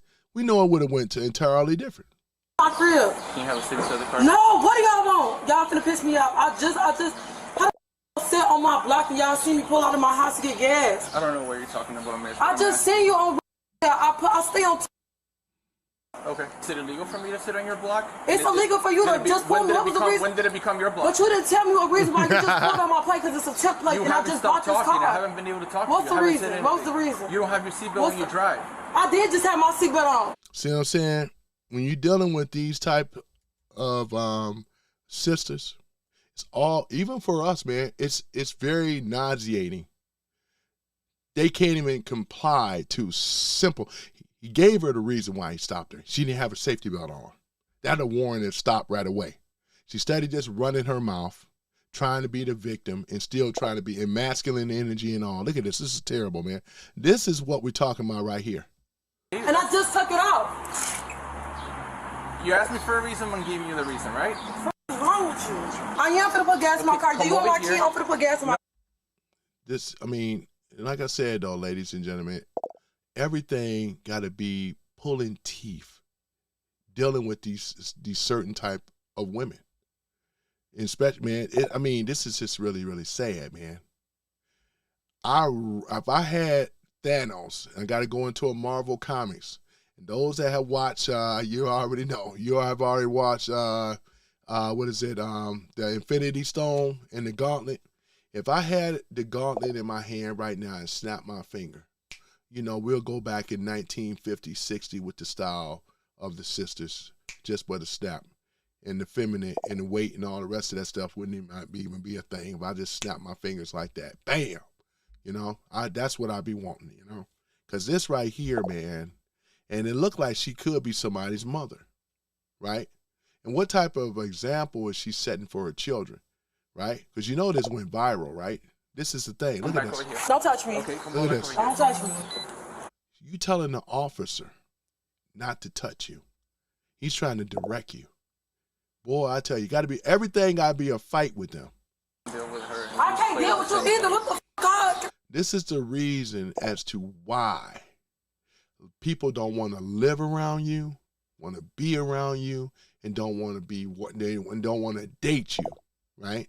Because of this. Have your deputy or whatever the f***, because he just put a fuck about me, and I'm finna call my mom. Does she sound feminine, or does she sound like half of a man? Every word, F-bombs and everything. No discipline whatsoever. She just said, okay, well, I'm finna have somebody come because I don't have. She got No respect for the law at all. You know, none. Let me hear what the brother got to say. attitude. She looks like she's pregnant when she's not. She's ghetto. Like, yo, The brother is saying it. I was going to say, he's saying it. We know what it is. Go ahead, brother. Break it cooked. down.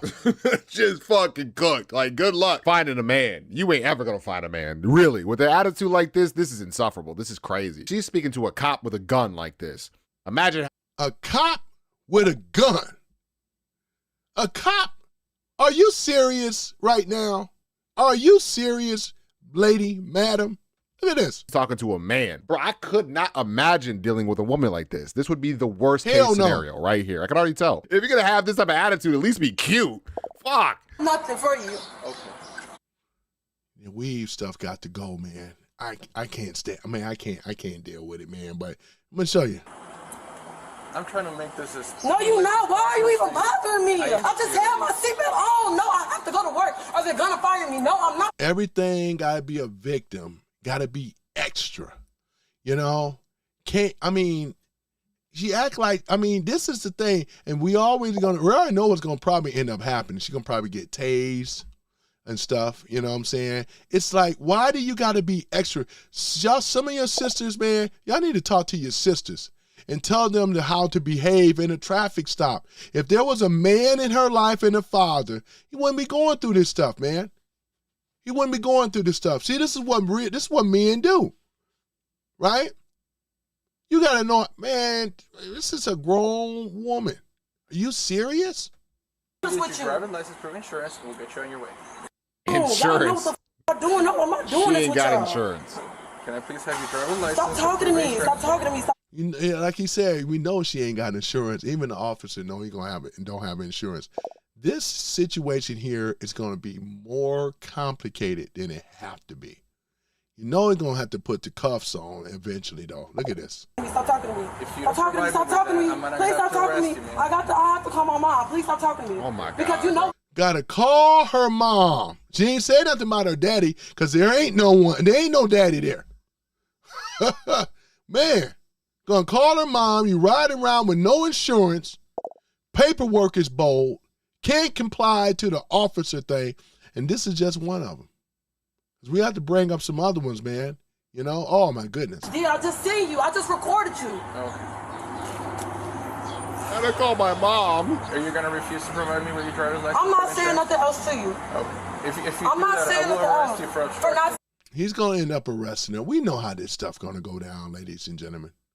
Because when it come down to following simple directions, this is low IQ stuff. Because obviously, if she had some IQ, she wouldn't be going through the stuff that that you're dealing with right now. Just to comply with the officer. You ain't got no insurance. You know you're going to, I would just have taken a ticket. But she got to be extra. Unless if her license may be bold, we don't know yet.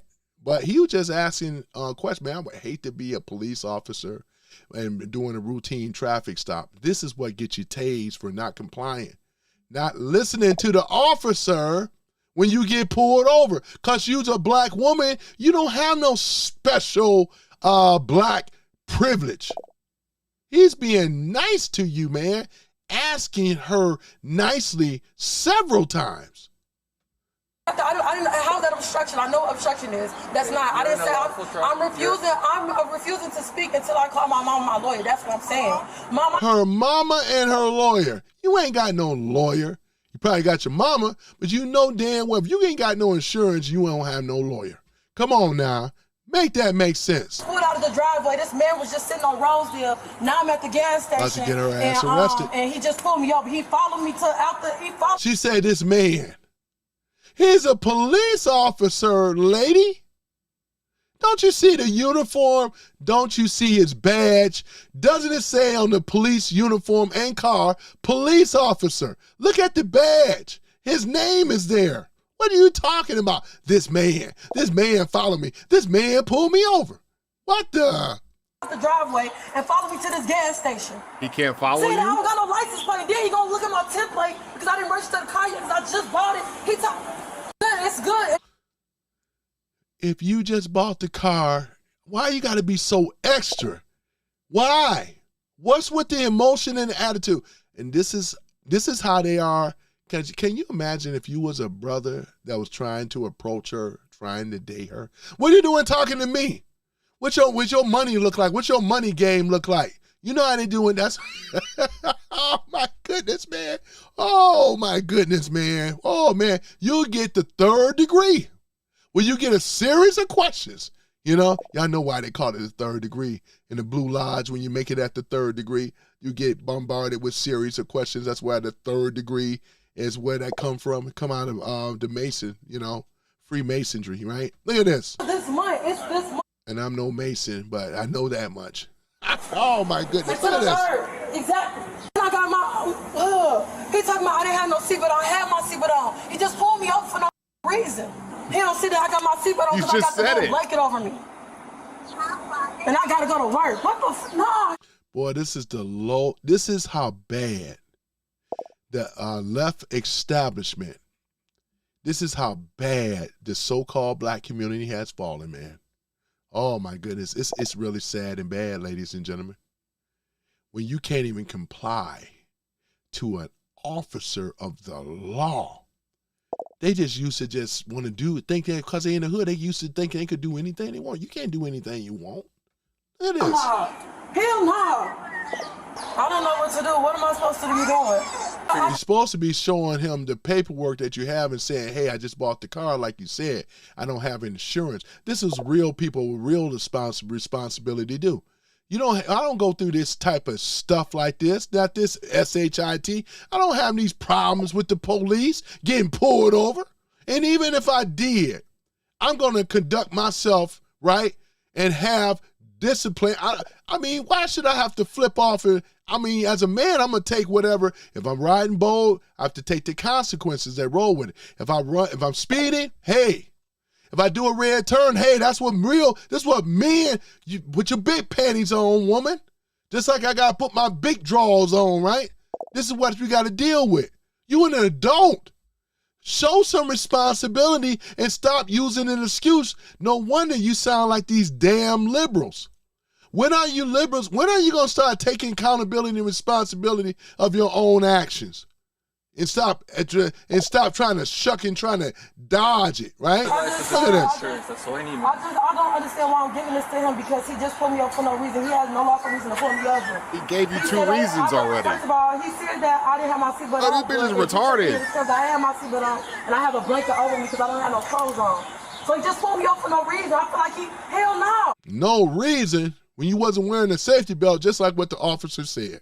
I feel uncomfortable. Actually, I want a female officer to be here. If this is what we're going to do, I feel uncomfortable. You just sat on my block. I mean, I know you don't get you feel entitled. I know. I'm going to ask you one last time. Okay, all right. Okay, you're going to be placed under arrest. Last time, are you going to give me your driver's license, proof insurance, or are you going to be placed under arrest? Now the police officer in law, he was nice to her. Y'all saw it. But now it done got to the point where the officer stopped being nice. He asked her more than 3 times. He was very, very lenient. And then once again, these are failed Democratic policies for not educating their so-called voter bloc.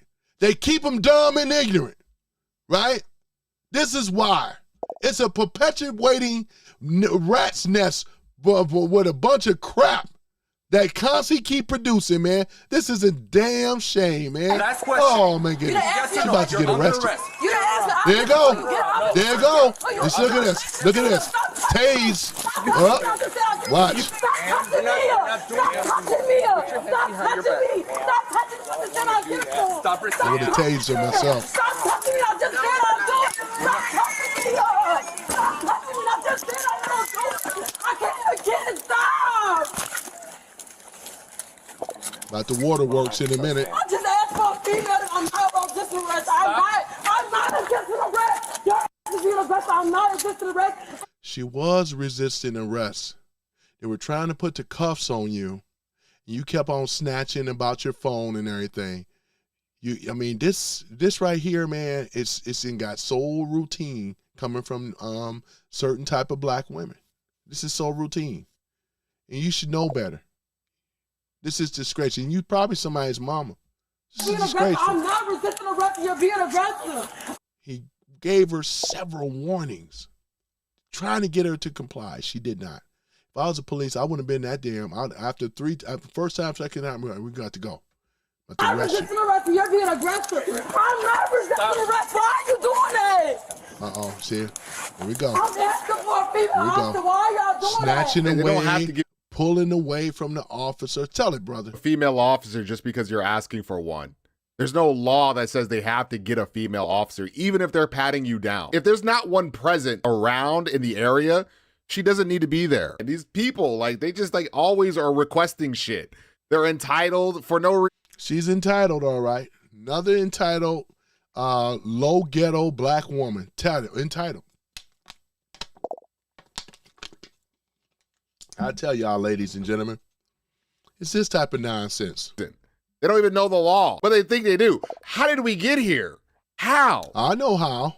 Gotta be social media, man. No, this is how we got here. Like I said before, I had to walk back the policies, bring it up, because they have destroyed our community when it comes down to morals and values. They are not in the, we didn't have a ghetto before. We didn't have projects before. All that came from the left. That's why they called it the projects, because it was a project.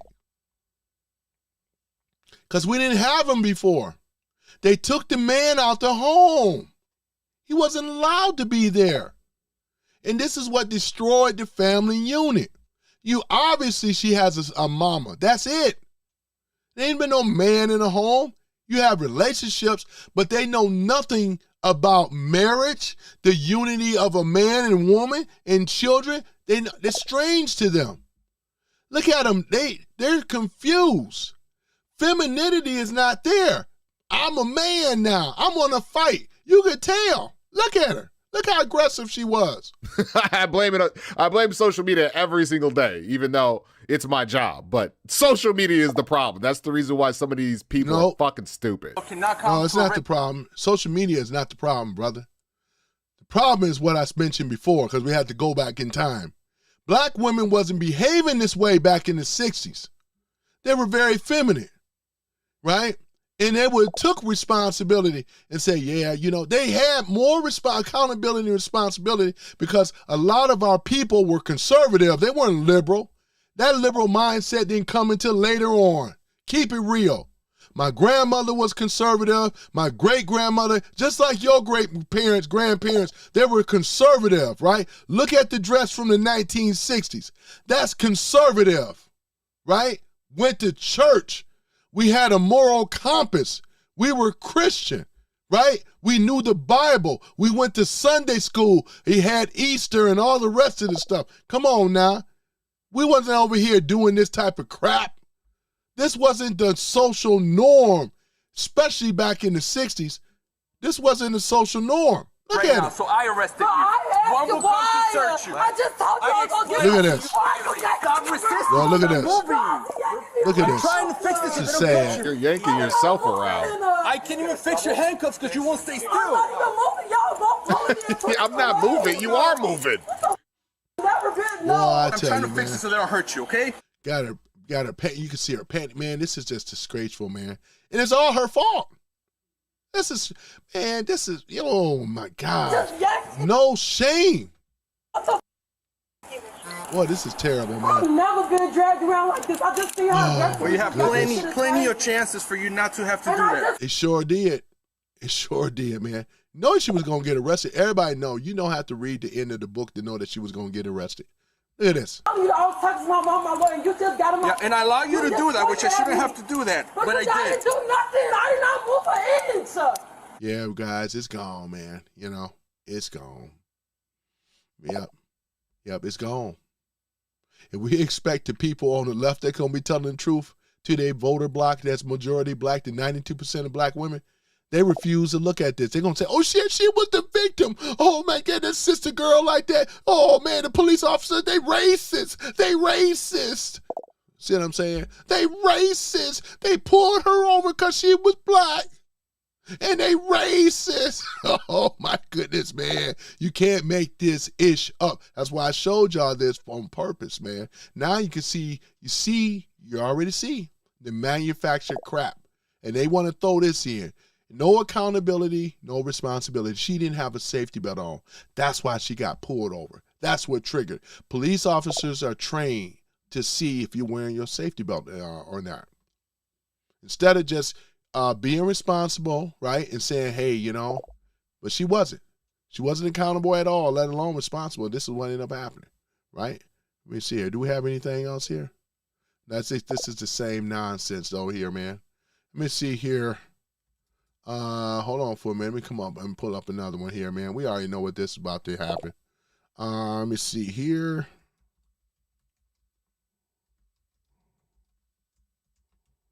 Hold on for a minute. Just give me one moment.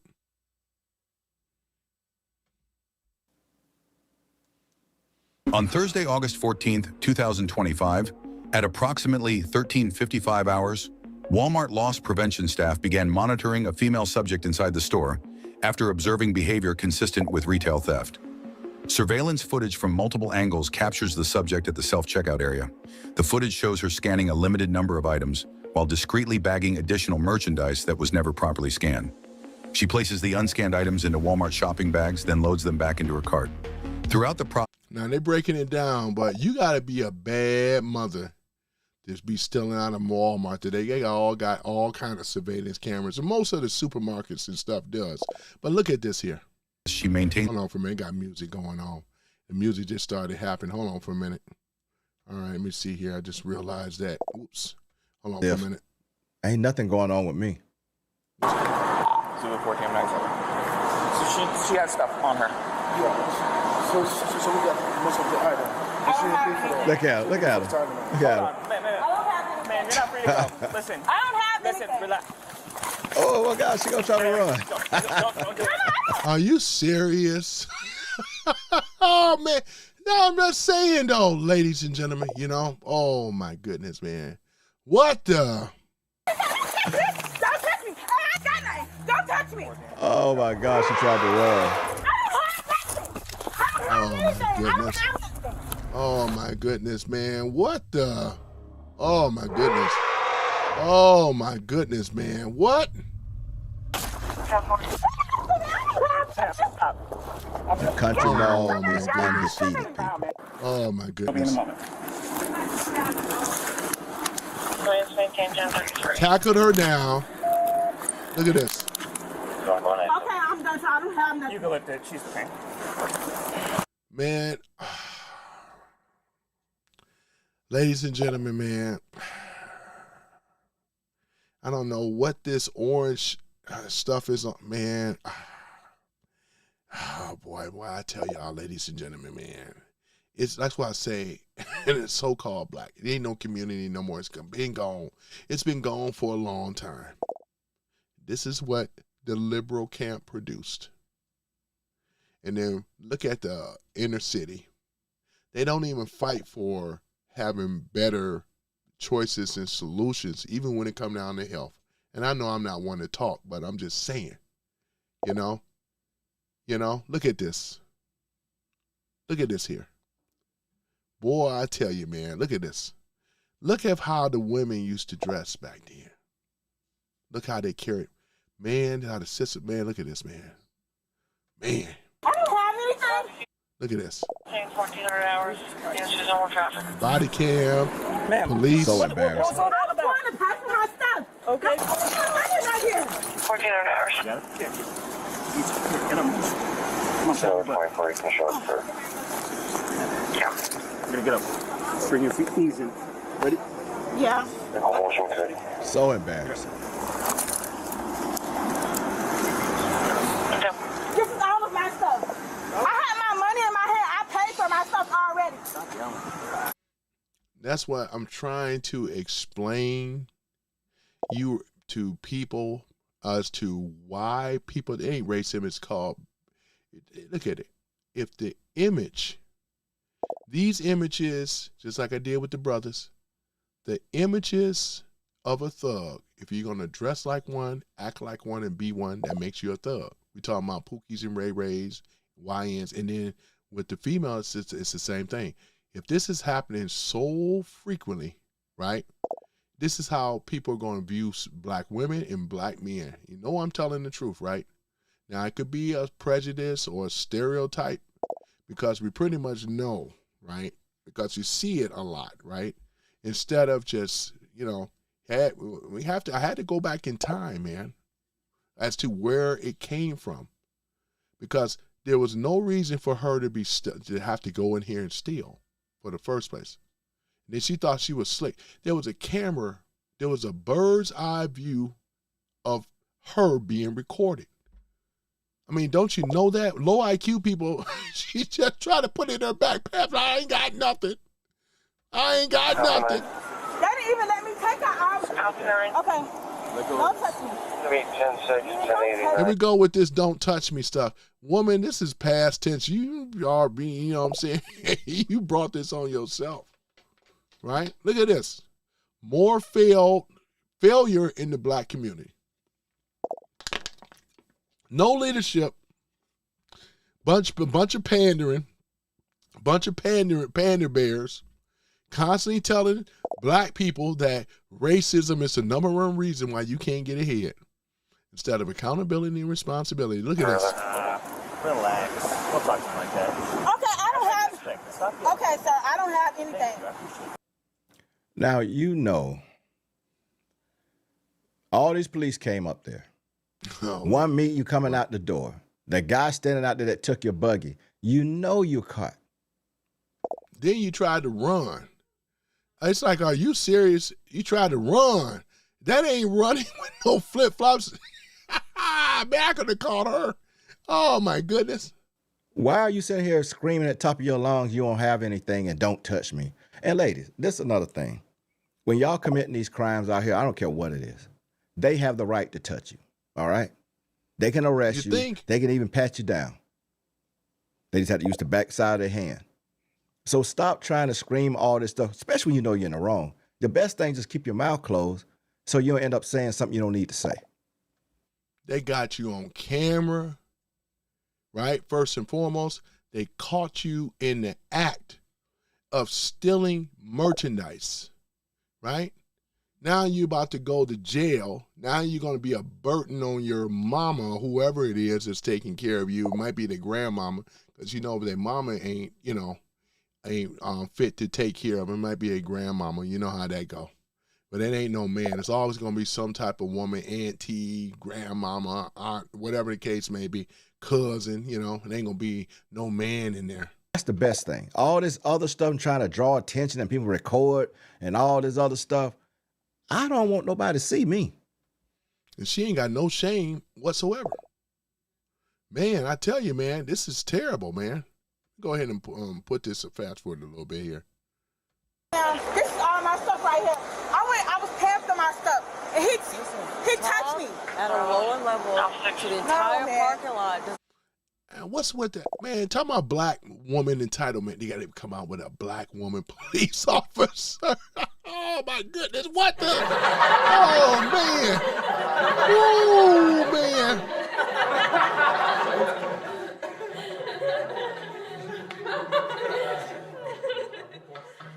Boy, don't get no funnier than this. Next thing is, well, she gonna speak Ebonics to her, and let's listen again. See and look at you, what's going on. I will listen to what you're saying, but lower your voice. Okay. And see she gotta be a black woman to talk the black woman down. Nobody no other male and nobody else can do it. Man, damn, man. Oh my goodness. The black woman's trying to tell you, stop embarrassing yourself, stop drawing attention to yourself. Calm down, stop all this unnecessary screaming. Oh man, you can't make this But up. you don't understand that because you think the more attention you get, the better your situation is gonna be. No, your ass still going to jail. You can scream all you want. They can record all they want. Just like that last lady over at that school that got into it with that cop, everybody recording, and then they showed the whole thing and showed that she was the one fighting and running and doing everything. I want these sisters to understand now. This is serious. I want you sisters, with all this ghetto stuff, you got to come to an end. Because you are losing. You are making the whole community look bad. You don't make it look good, all right? Look at this, right?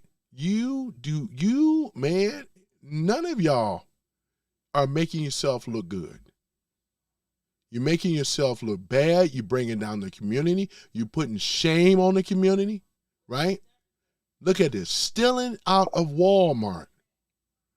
Having your mother or father, but in her case, it's just her mama or maybe her grandmother. Grandmother is old school. She don't play that. She remember the days of the 1960s. Girl, I used to say, child, we didn't have these problems. And they didn't. They didn't have the problems with the sisters. The modern day sisters, man, look at them. Unruly on the airplane. We're going to show that too. They are unruly. They don't comply. They don't listen. It's all about them and their emotions, though. Going into frantic, being all extra, causing more attention on themselves, right? And it just embarrassing themselves, embarrassing the community, the children. You guys, and I'm talking to you sisters, I'm glad you are in this room for some of you, because you're going to take this. You got to take it. We have you under a microscope, and you are the problem in the black community. Single parent family is not a family. This is what you get. This is the cause and effect. This is the effect. All from Lyndon B. Johnson's The Great Society, 1965, welfare, wind it up today. We can go all the way. We done already went back to 1965. Right? Oh my goodness. And here we are today. Here we are today, ladies and gentlemen. 2026. This happened how many days this happened? Let me see here. This is 9 months ago. Other one was 3 days ago. This is still recent. And they keep doing this type of stuff. They keep doing this stuff. Because I did one on the brothers. Now I said I'm going to do one on the sisters. Right? They keep constantly doing this stuff and constantly being an embarrassment. You trying to explain them and going to play the rest, man. So you can do all that. It's like about 5 police officers out there with different cameras.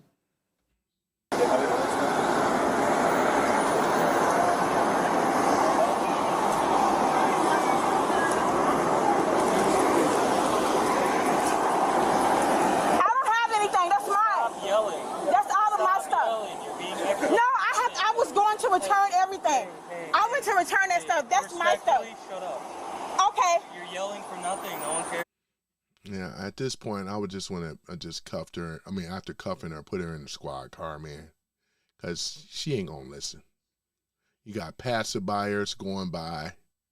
That's a white woman here walking by. You got the sister. That's another. I know she embarrassed, man, too. That's a sister right there. You cannot. How can you not be embarrassed? Got a Brinks truck over there. That's a money truck. Look at this. A little off with the video. Is that a brother? No, that's a sister. That's all of my stuff. In the background. He didn't have no right to He didn't have no right to touch me. Have to apologize for that. That's mine.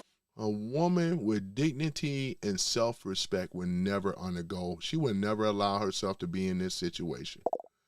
Let's just go on and tell the truth, man. That's turn. Sad. And we know that this happened more than just commonly. This is more, it happens more and most commonly with this type of stuff. Yeah, cool.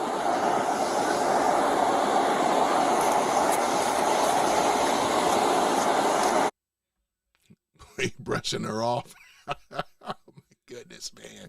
Oh man. God dog, man. Woo, man. Let me go ahead and hold on for a minute. And then here's another thing, right? Let me see here. Unruly. Let me see here. At the airport. Yeah, there's a ton of these though. And I saw so many of them, man. You know what I'm saying? Unruly. We're not just saying that black women are only unruly, because you got a lot of Karens and a lot of other stuff. But what I'm saying is that they got unruly in their own community, and we got unruly in ours. You know, let's just go on and tell the truth, man. And right now, this is I'm targeting this because I'm obviously black. I came from the black community, and I can talk about it, right? I can talk about this because hey. I know very well.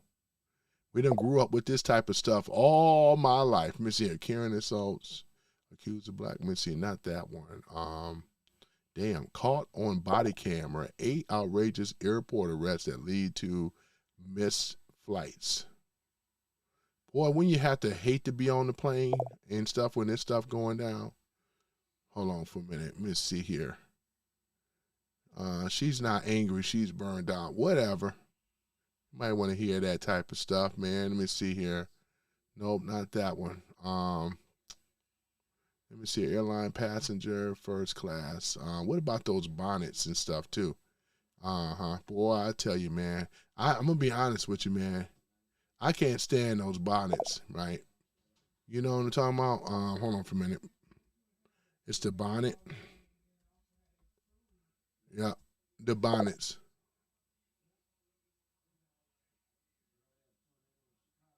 Let me see here. It's here. Oh, my goodness. This is called bonnet fatigue. Oh, my goodness, guys. Hey. She's up inside of... What's this? Outback? Oh, my goodness, man.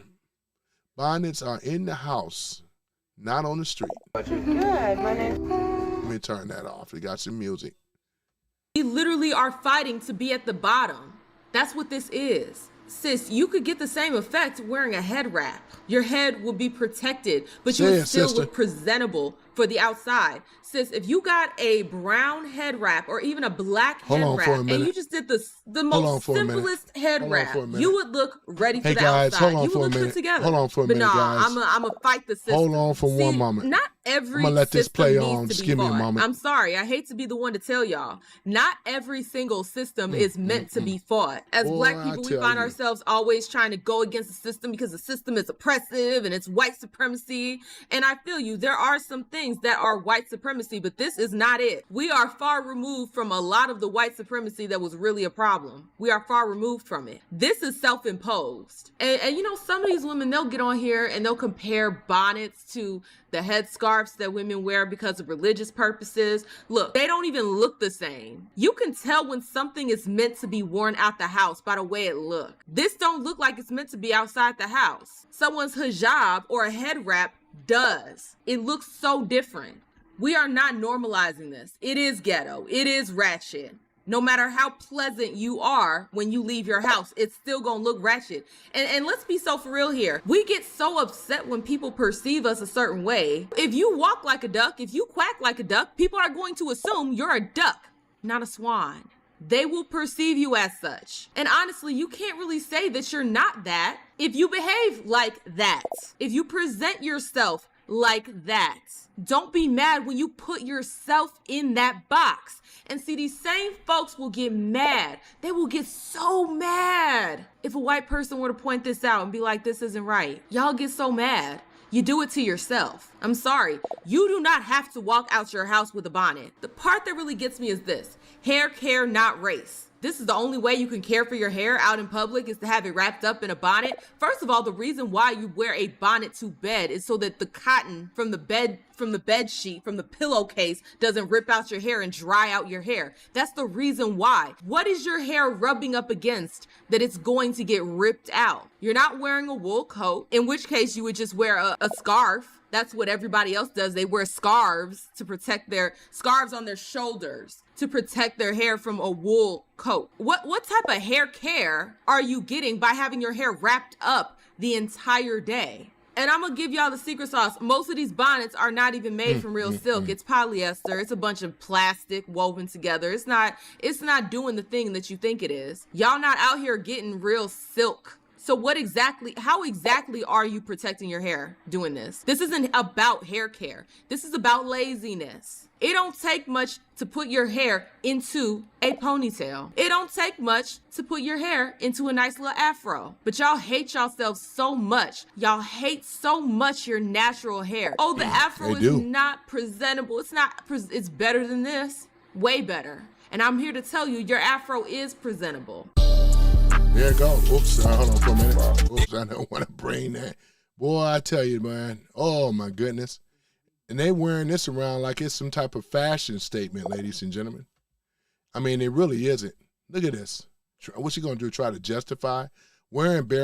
She's saying wearing bonnets out in public is ghetto. Look at this. It's giving, I don't care about myself. It's giving ghetto. We are better than this. Let's opt and stay.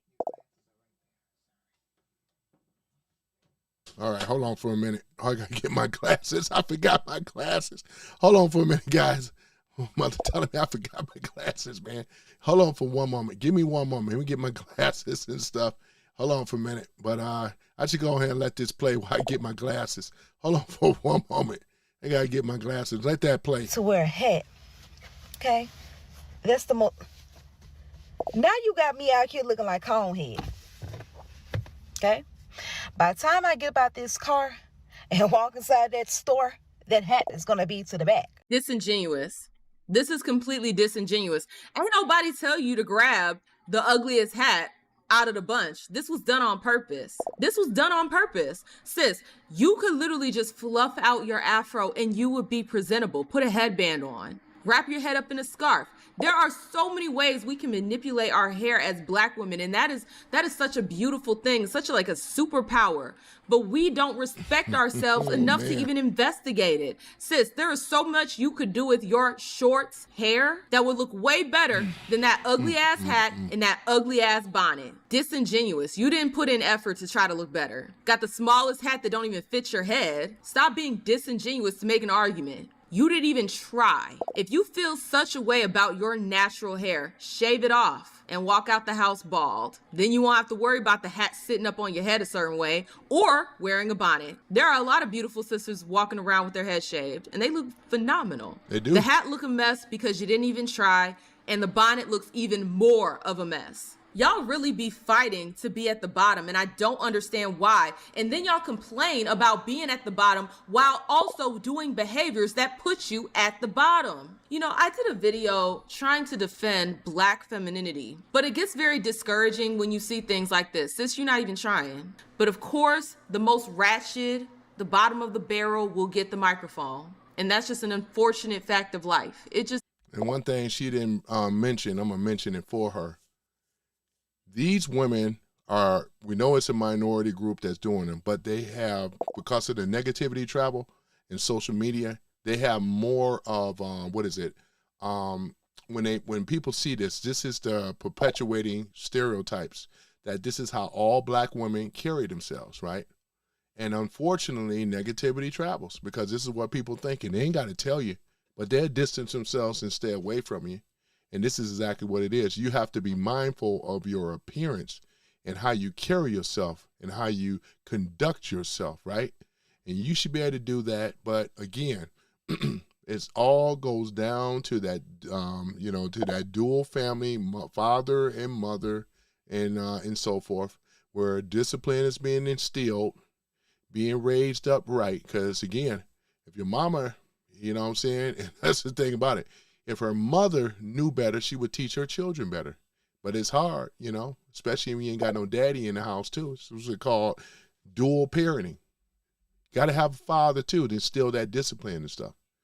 Men and fathers who care about how their little baby girls come out here and looking and stuff like that, as well as the mama. It's hard being a single parent. I get it. But you've been played, you've been manipulated, though, to accept that this is how it goes. It's not how it goes. Look at this. Look at this. Boy, I tell you. Disappointed. That's the word I can use to describe this. The feeling that I'm having is just a lot of disappointment. Sure is. The budget holds it down. Okay? So don't judge people in between hair appointments or going out wearing, bunnets to run. Let me tell you something, too. Back in the early days, 60s and down, right, you would never see a black woman with curlers and rollers ever. Grandmother's generation especially, you would never see that. Motown, you would never see that. You're seeing it today. Everything is hanging out. You would never see that before. And this is why black women of old look a lot better. Their weight was intact. Everything looked at better back then than it does today. Facts. Facts. This is exactly what it is, right? This is why we don't have no community no more. Unfortunately, they are the leading in the community. The fathers are not there, That's why you're hearing people with passports and marrying outside of the race and all this other stuff, because they don't want to deal with this stuff. Dealing with this stuff is a headache on a day-to-day basis. Only people that deal with this stuff is people that one are the same. Low IQ people hang around with low IQ people. And when they have a child, it's a wrap. It brings more pressure on society. Now, more taxpayers, more situation, once again, taking care of another damn child that shouldn't have been in the world in the first place, unless if you were responsible. Are they? No. This is what it is. This is why you got all this black fatigue stuff that's popping out, because you got another side of blacks that are so sick and tired of the Pookie, Ray, Man, and Nay-Nays, right? Over and over. This small minority group, you can't tell on social media, they got the business all out. They tell all, say all, and show all, right? This is one of the things when we start to say that it does perpetuate a stereotype that seems to be not even a stereotype, it seems to be more of a reality, because every time somebody got it on camera phone, for them out of pocket, out of line, disrespectful, right? Even with the police officers, man, this is like routine now. Everybody done seen it, right? Let me see here. Let me go see what's going on here. Argument. That stuff does not fly over here. Why do you hate black women as y'all act the most ratchet in the room? Honestly, these people don't know what hate and love is. The people that hate us are the ones who say, yeah, go out in your bonnet. Yeah, F them niggas. Yeah, twerk on the gram. Yeah, do this, do that. All these negative stereotypes, they hype it up for you to do it and look a fool. Those are the people who truly hate black women. The people who promote us showing our tail. Those are the ones who hate you. You guys just hate black women. And look, they're just having fun while you promote the most. And this is a sister that's saying the same damn thing that I'm saying.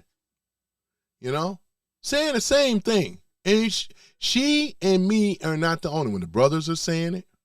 Other sisters are saying it. There is a community of conservative blacks, what they call black kids fatigue, are sick and tired of you ratchet, ghetto, out of control ass so-called black welfare queens and all the rest of it. We are tired of it. We are tired of you and what you represent, right? This ain't racism. This is called irresponsibility, right? That's what it is. You're irresponsible. The lack of responsibility. You won't do what your others have done before you to be responsible. You lack that because you don't want that. And then you want to sit up here and blame everything and blame racism. We're not going. There's another whole group of us are tired of you guys. Tired of you guys. All of them need to be arrested, man. I'm sure. I'm like Chris Rock, man. I can do a damn drive-by from here to Brooklyn, man, grabbing them up in damn van, in these damn vans, grabbing them up, picking them off the streets, and taking them to some type of some reform camp or something like that, because this is the whole system, educational system, have failed them. Look at them. Negative, atrocious behavior. People who love you do not behave this way. They don't hype up your terrible behavior. They tell you what's real. They tell you what's tea. They tell you the truth. It's just like the thing where people have like spinach in their teeth. Some people will tell you, other people won't. The people who don't tell you you got spinach in your teeth are the ones who hate you. True. The people who will point it out to you, say, hey, you need to get that. They're the ones who truly love you. True. Why do y'all hate black women so much? So I was in the gym today for a multitude of reasons. One being that I do my hair at night and I work out in the morning. Two being that I live in a very humid state, Texas, and I had a lot of things to do today that required my hair to be done. I was wearing my bonnet in the gym.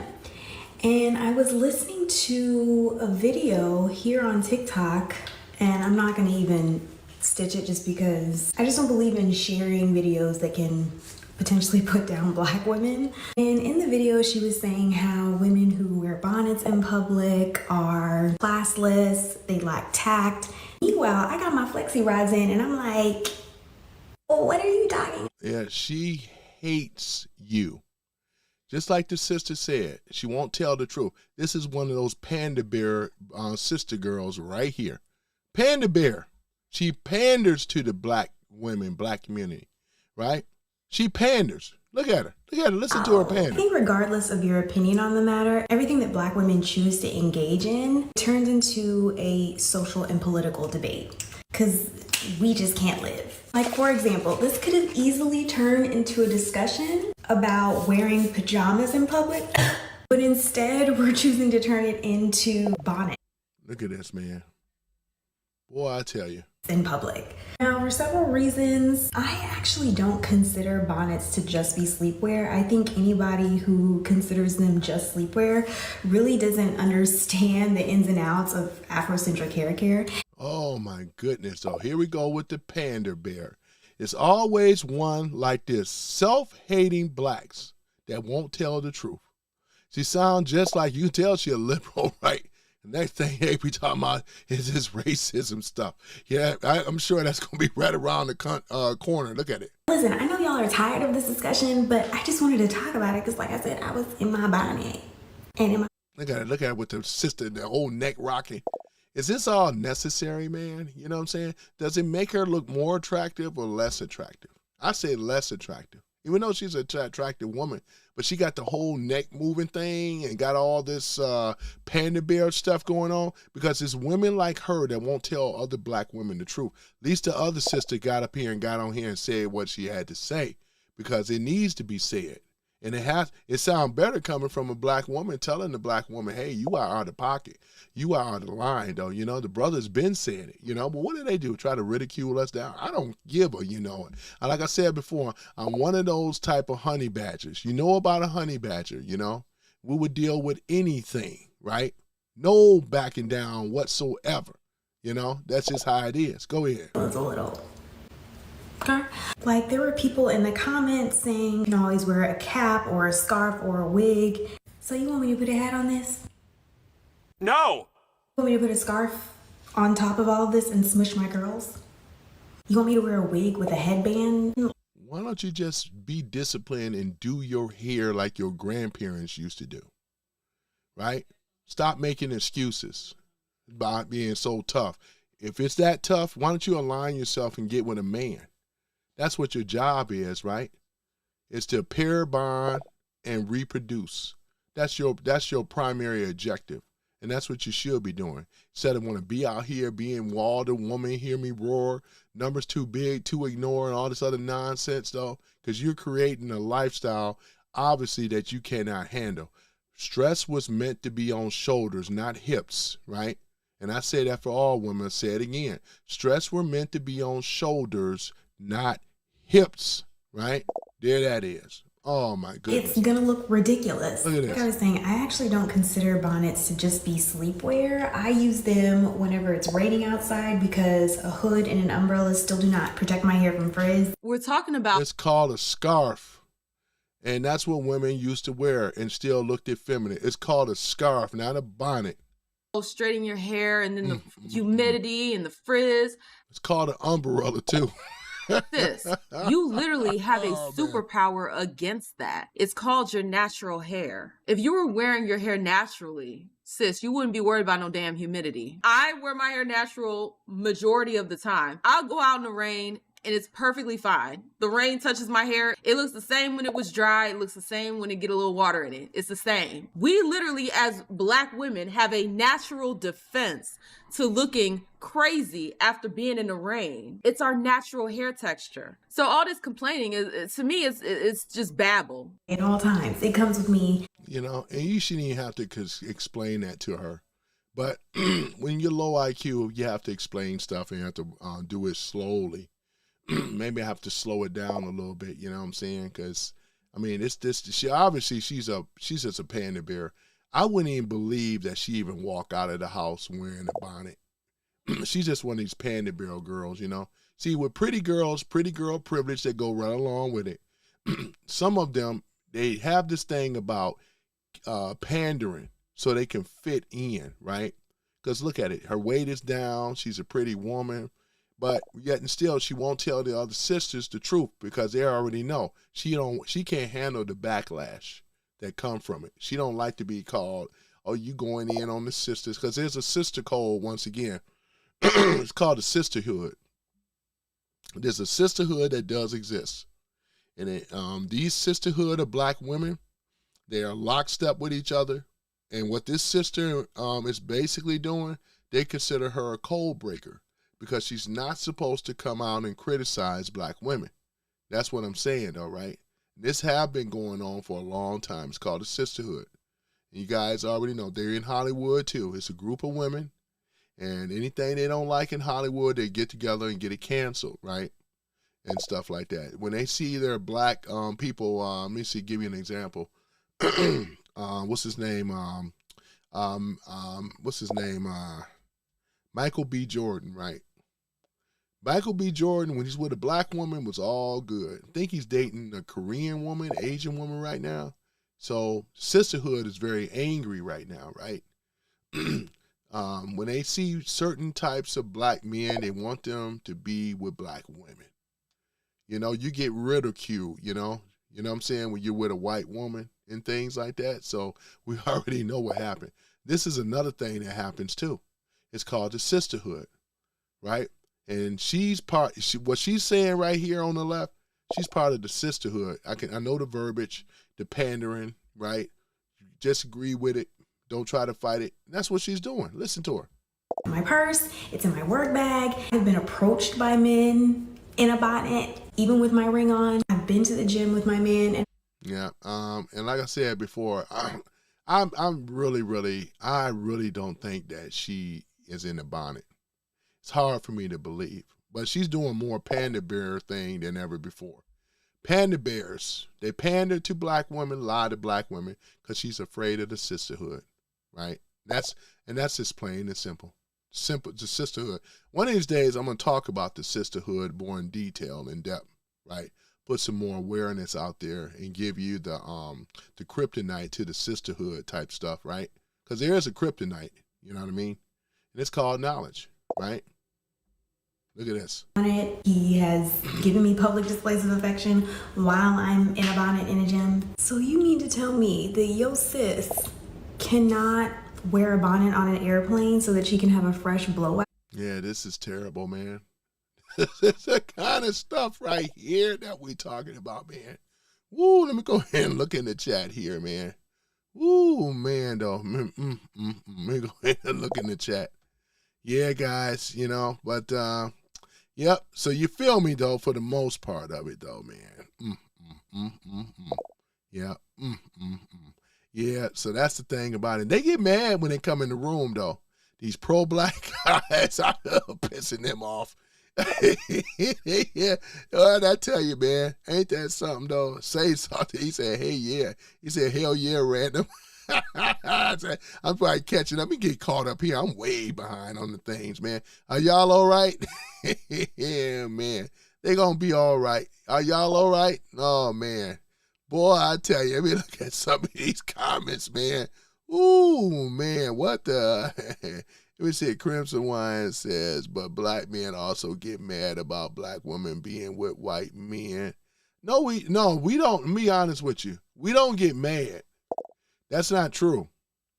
We don't get mad when a black woman is with a white man. No, that's not true. In fact, you ain't never seen black men go so hard against black women because they're with a white man. I don't get mad. When I see a black woman with a black man, you know what I'm saying? Hey, that's her choice and preference. This is called America, though, and things. And I've never been against, interracial dating. People have a right to be with who they want to be. We got Denise Farmer in the house. How you doing, Denise? How you doing over there? You know, hold on a minute. Why she's trying to get Dark City together, though, begging for my attention again. He's going to be all right. Black Guy 9 says, black liberal community are racist as hell. Yeah, they really are, because we already walked down on this type of stuff, man. Just like I did with the brothers. I got on the brothers ASS. I'm getting on the black woman thing. Joey Jones says, Big Mike Obama. Yeah, Big Mike. Big Mike. Oh, my goodness. Woo, Big Mike. Oh, my goodness. Oh, man. Mm-hmm. Let's see here. It said, Ryan says, I would be mad if I had a membership and was continually to get blocked. Ryan, who got a membership and continually to get blocked? You got to give me some more meat on those potatoes, man, Let me say, Black Guy 9 says, Big Mike is part of the brotherhood, not sisterhood. Let me see, Joey says, I think that part of the community is too, material, and males do not have the strong enough role, right? It breeds all sorts of issues, though. But it all started, though. We know the breakdown of the black family unit. That's the crux of it. Because when you take the man and the woman out of the home, in this case, you take the man out, you don't have nothing. It's not a family. It's not a community. It's called welfare, and we know what else that goes right along with it. This is where the problem is. Yep. All this other stuff, the sisterhood was birthed out of it. All of this degenerates, it all came out of that situation. You know what I'm saying? So when you have that going on, hey, it is what it is. Let's see here. Joey says the problem is cultural Marxists, right? Have inflated education, which is true, and entertainment. He's 100% right. Joey Jones, you are right. I mentioned that many times as well. One in education are indoctrined, with our youth, and that's why most college students are hardcore leftists. That is true, because it spread it out of the black community. It started in the black community first. They took school choices away from the black community. It made it into a government issue instead of a state and parent issue. State rights, parent with partnership with state and the parents and so forth. A lot of this stuff came in the black community first, and then over time it reached out. Remember I said it's all, but that's what I said. We always have had Democrat socialists as Democrats because it started in the black community, and that's what we want to keep drumming the point to, or hammering the point. It had to start somewhere, and then it came out. You know what I'm saying? Let me see here. Salty Savage says, Ancient Mama didn't wear a bonnet. She wore a scarf, which is true. It's not a bonnet. It's a scarf. That's the difference. Mm-hmm. He said, what about those afros? Yeah, the afros, like I said, I don't have a problem. See, that's the thing. We don't have a problem as black men and men alike. We don't have a problem with the afro. She's wearing her own hair. That's the thing, right? We don't have a problem. That's why I put this up here. I said, if I had to pick besides the 60s, that's my first choice. I would deal with the 60s and 70s or 70 disco era better than the 80s and the 90s and the present day, right? That's what I would deal with. I would deal with the 3 over here on the left versus the 2 on the right, because we know what that leads to. You know what I mean? So, yeah, I don't have a problem with it. I don't have a problem with afros. We don't even, be honest, most of the brothers wouldn't even care if she even had short haircut. She going to get chose anyway. She knows this, right? Boy, I tell you, she wouldn't. She knows this, but I'm just kind of bringing up some stuff. This ain't black hate. This is about a continuous problem happening in the so-called black community, right? That's what's going on, you know? That's what's going on. So, yeah. I really miss USA 1, man. I really miss him, man. I tell you, man. But at any event, yeah, so that's when I'm kind of looking at some of the comments and stuff. I'm trying to do that group chat, that group thing for membership, man. Let's see here. Dark City says, I doubt anyone on this channel is smarter than me. Why would you say that, though, Dark City? Why would you say that no one on the channel is smarter than you and things? What is it that you're so smart about? Are we talking about what I'm talking about in regards to this topic? Would you agree that we have a problem with the sisters coming from the 60s all the way up to the present day? Is that what you're going to address and talk about? Because that's what I'm talking about. And I also gave reason as to where it came from. It's called the Great Society, Lyndon B. Johnson, right? This is where this stuff come from. It was a decline, and it's pretty much eroded and destroyed our community. Took the man out the home. I'm going to buy a membership. Good for you, Dark City. Good for you. Let's see here. Eric Klein says, Dark City, test your IQ. I get some guys in here that's pretty smart. I get some 2 people in here that's pretty smart. But when I'm talking about, you ain't got to be a genius to find this out, because we know we got a problem. I'm addressing the problem, and it's a continuous problem in the so-called black community. Everything I do, right, when it comes down to policies, when we talk about Trump, we talk about Democrats, we talk about how the society under the Democratic rule, you got to admit, these are problems that have been going on for a very long time. 50, 60, and sometimes up to almost 70 years with this type of issues. I mean, just look at it. It started in the black community. We were 80% before. We had Rosewood, right? We had Black Wall Street. We had Asheville, North Carolina. We had Black Bottom, Detroit. No matter what city that you want to talk about, even in New York, right? Even other areas, these were prominent black communities, right? Because there was a lot of segregation that was going on. Blacks wasn't allowed to go into these white areas, sundown towns, and all the rest of this stuff. Blacks had their own communities at one point in time, even all throughout the South. But we have to ask this question. Why and what happened that have changed from that to what we have now? Ghettos and some of these, and that ain't all black, there's ghettos, because I already talked about there are prominent neighborhoods, middle class black families like Baldwin Hills in South Central, right? There's a area over there that we have blacks that are of the scholastics, lawyers, doctors, and educators and stuff that live in these communities, right? So not every place is a ghetto, but what I'm saying, most of your bigger cities, they are infested. We're talking about the urban cities, right? The cut off, look at it. I'm just saying, though, everything that have happened, it's been manufactured, is what I'm saying. And this is the reason why. It's been manufactured. That's all I'm saying, right? Somebody got to tell the truth, right? It's been manufactured. Yep, so just looking at it, coconuts are real. Shout out to you, coconuts are real. Got to mention you. Let me see here. Let me see here. Shadow, I remember him. Chateau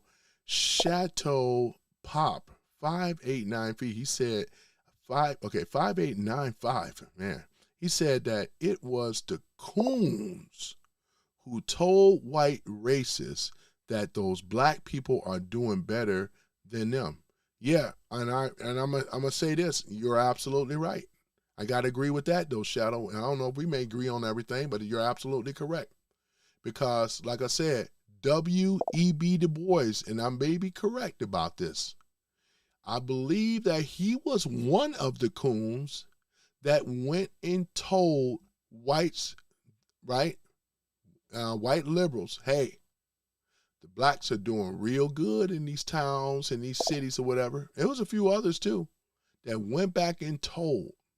And he said if they keep growing economically, they can be a force to be reckoned with. You know, the libs didn't like that. They said, okay, we got to stop this because we don't like competition. Most of your outrageously successful people that are millionaires, at that time, there was millionaires. There wasn't no such thing as billionaires, millionaires. So they had basically an agreement to go in here and wipe these black towns out. I'm in agreement with you on that. I am. I am. That's what ended up happening. Right? So, hey. But yeah, it's one of those type of things. So I had to start somewhere. I got the book right now.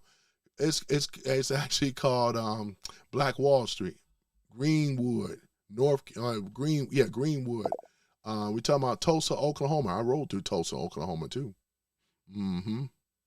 All right. Does that surprise you, Crimson? Blah, blah. Okay, Crimson says San Bernardino County in California is amongst the most ghetto places in the U.S. Yeah, San Bernardino is something else. But like I said before, these ghettos were manufactured and they were made purposely. And they did them by removing one of the major situations was removing a man out of the house. And they were able to achieve that goal, right? And then started happening with the crime started going up and stuff, the education as well too, because all they said is we're doing all this, erode their community and society of blacks, bring them down to a lower level, and then get the money and keep them there. This is why there's ghettos now. We didn't have ghettos before this, but ghettos came afterwards. When you start putting in, and then they put the gerrymandering, that was happened when the Voter Act, so they can segregate. They can push these black areas, put these black politicians and civil rights leaders. It was all manufactured. This was unconstitutional, right? But they did this to keep the blacks on the lower economical level, education too. And this is why they would never rise. As long as you have some form of liberal leadership, whether if it's black or white, it would never rise. And they did this purposely. You must know as to why we have ghettos even today. If you were to go back, it was no ghettos. The ghettos didn't happen until afterwards, man. Policies. We had poverty, but what I'm saying, it wasn't as concentrated as it is today. That's all I'm saying. That's all I'm saying, though, you know? Yes, actually. That's what Crimson Wine said. Yeah, you brought up a great point about San Bernardino, and we can name a lot of other places, right? None of these areas, right, have never came to prosperity. Not when they were telling lies and convincing people in this country that racism exists. What they don't tell is that they manufacture it from the liberals on the left purposely, and then try to sell the game to everybody else. Now that we have gotten caught up, SPLC, Southern Poverty Law Center, the hate maps, who they deem as the hater, who they want to go after, right? And who they were financing. They financed the Ku Klux Klan, right? I'm talking about the modern day stuff. They were financed by these people. Aryan Nation, all the rest of them, they were financed. That's what that one woman going to jail for it. They followed the money. They found out where these agents, where this money was being sent to. Because what the Dems on the left were trying to do is that they want to keep telling the lie that racism exists. And they had to keep stoking the fire. And they have to look for incidences, loose and people being hung and all this stuff. I find this stuff is happening. And what I find is happening, it's starting to happen now around election year. You mean to tell me, and they're going to try to say, well, it's always been happening. We haven't heard anything about nobody being hung until recently. I'm just keeping it real because it would be on front page. But they're trying to convince us that they're still hanging people. I'm not saying the people are being hung, but I'm saying, though, something smells fishy is what I'm saying. It's fishy. I'm not buying it. How they died is unfortunate. It's sad how they died. But if something is going on that's causing this type of stuff to happen, that's what we got to get down to and investigate, right? That's what we have to do. We have to do better investigating because they're, like I said, the Dems don't have nowhere to go, but they're stuck to have to keep manufacturing racism in order for them to convince the people. And now that it's election year and as well too, they trying to play the sympathy on the Americans to say you got to vote Democrat because Trump is a racist and we got to stop him, this and that. That's just what they're trying to do, right? That's what they're trying to do, being honest.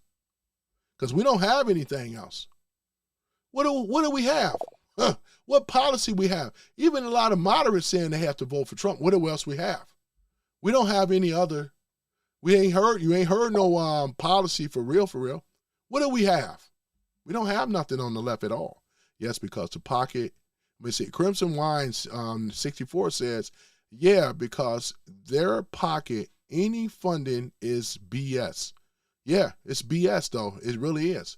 They have to manufacture it to get this. This is why, like I said, we push these pro-blacks and all of them up against the wall because once again, it's fictitious. They are liars. They never cared about the black community, right? All they do is keep pushing their manufactured racism. And the people ain't buying it no more because they done got caught on to the game. They knew it was game. I knew it was always BS.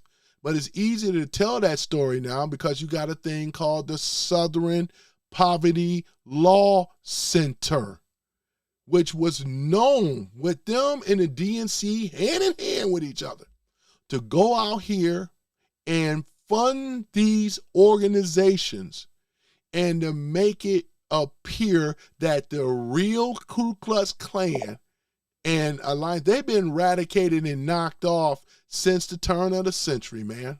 Let's keep it real. But you wouldn't know that if you didn't know anything about the Southern Poverty Law Center. It was something that was manufactured, and they were doing this purposely.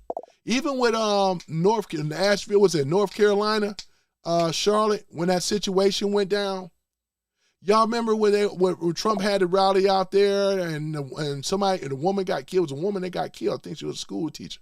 Got ran over. What they don't tell, but they're telling it now. They had the Klan out there, right? These people were manufactured. They were paid to do a job. And they did. They showed up, had the Nazi thing. I know they don't want to believe it, but it's the truth. Because what I'm saying destroys their racist, so-called racist narrative, right? This is exactly what ended up happening, right? This is exactly what, and then they made Trump try to make him some type of racist. He just told everybody to go out there in so many words, just to rally, peaceful thing, whatever. Just like he told J6s, same thing. But here it is. Those people that showed up posing as MAGA, 25 undercover FBI agents. I know they don't like to listen to this stuff, but this is why, because if that wasn't all true, then what would make Trump end up beating the Democrats? He's kicking their butt politically because he has a better policy. He's exposing the corruption. We are seeing it right now like never before. People are waking up. They are not falling for the lib or the DSA rhetoric that they used to bring up. Then it's not falling for it. They're not going for it no more. I got to bring up all this stuff, right? There it is. They just don't understand. They don't want to understand because once again, we know what the SPLC is, nothing more than the Klan. They're all intertwined with each other though, man. Manufacturing this stuff, right? Want to get you to say, oh yeah, the racism and stuff like that. What have any of these leftist groups, none of them went after the Klan. They're not afraid of the, if it was a real Klan, let's just say if the real Klan exists, man, I would have got my shotgun and went for it though, right? That's why I say, if you want to be oppressed is a choice, right? Just like slavery is a choice. That's why they couldn't understand what Kanye West was saying. Using two ways that you're going to be a slave or not.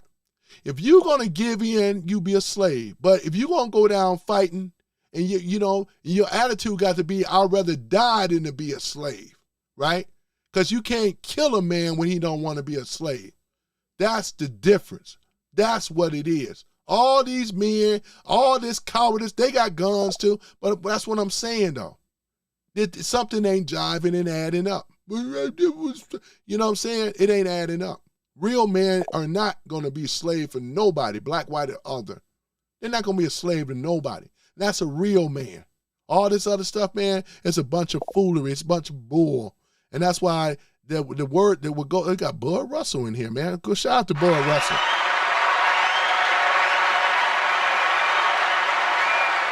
Let me see here. Here we go. All right. Let me see here. Yeah, Dakota is on his business, man. Dakota is on his game, boy. I tell you, man. Mm-hmm. Yeah. I see something in the chat thing down there. Crimson Wine 64 says, see, I agree with you on a lot of things. Not all leftists are hateful or not willing to listen. Much respect to you, sir. Much respect to you too, Crimson as well. I appreciate that, though, you know. Yeah. Dakota says, I got permission from Tony. Let's see here. Yeah, like I said, I'm in agreement with you as well, too. Because there's a lot of things, even for you being a leftist, I have no problem with you being a leftist.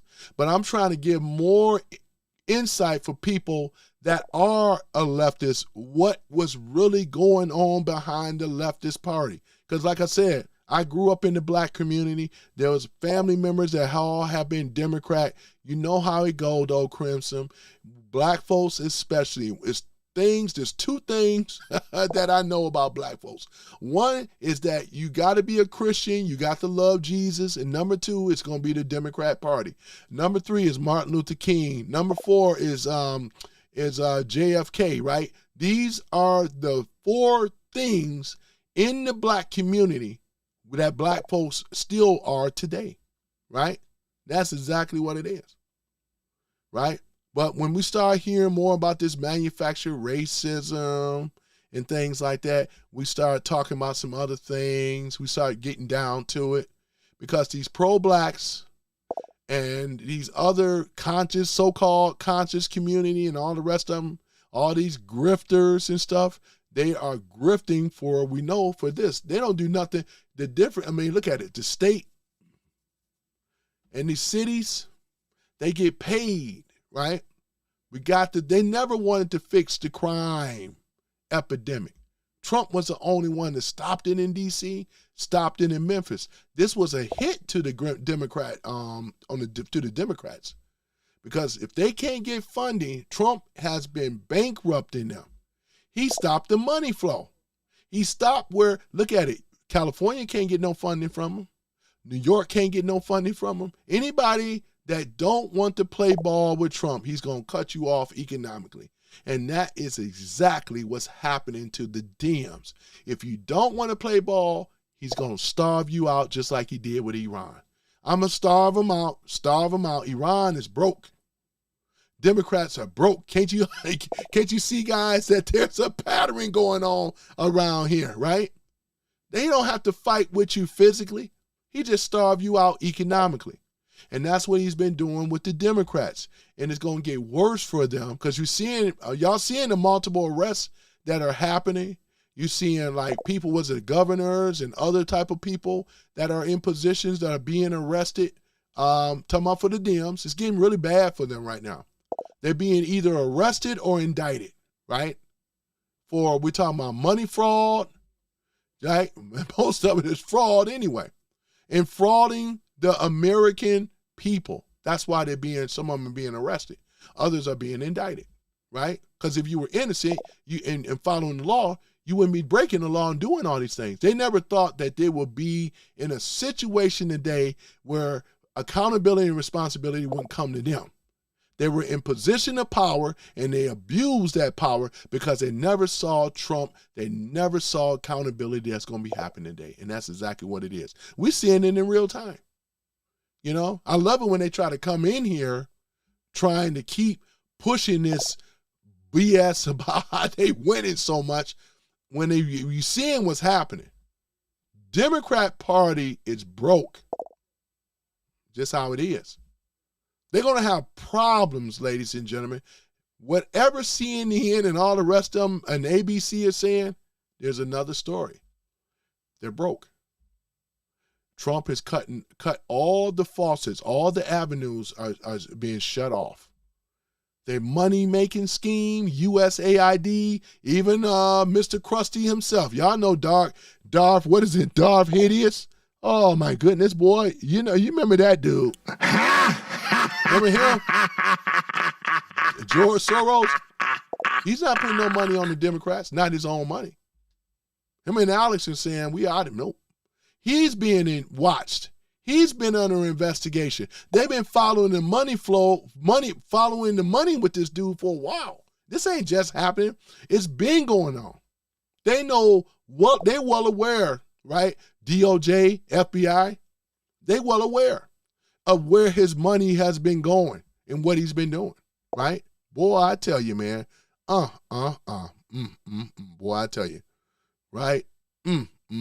But yeah, so that's the thing about it. Yep, the liberals are crying and everything. We got Bernie in the house. Man, I didn't see you, Bernie, earlier, man. But hold on for a minute. Let me go take a look at Bernie, you know. Hold on for a minute. Let me see here. Bernie came in with the super chat, man. Hold on, Bernie, man. I appreciate you, though. Let me go ahead and give Bernie, there we go, Bernie. He says a super chat for $20. Good evening, sir. Good evening to you too, Bernie. I appreciate you, man.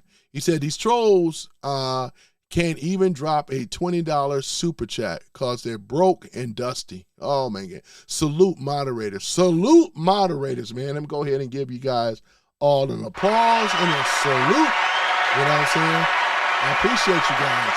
I appreciate the military. I appreciate the law enforcement. We're talking about first responders. Anybody that's a first responder, you got my extra salute as well. Appreciate you guys. I appreciate you as well. And yeah, where's my little coin sound? You know I always like my little money sound. Boy, it's $20. You got to do it 20 times. Boy, that's a beautiful thing there. I appreciate you, though. I really do, but I didn't know you was even in here, man. Shout out to Bernie once again.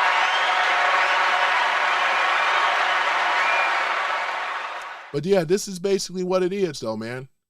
I had to talk about the policies. We talked about the black woman, how she used to dress, the civil rights era. Looking at this woman on the over here where it says 1960s, this is how Coretta Scott King used to dress, right? She dressed like this for her husband, the mother of civil rights.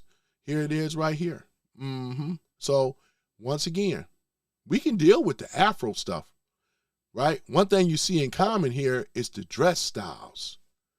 These were still feminine. Even with the Afro, black women were still feminine. Look at Pam Grier, one of the best that ever did it. Beautiful black woman. Still is. Still beautiful. Was she like in her 70s?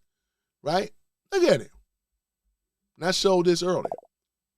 Right? It's like, who do you want to have on your arm? Right?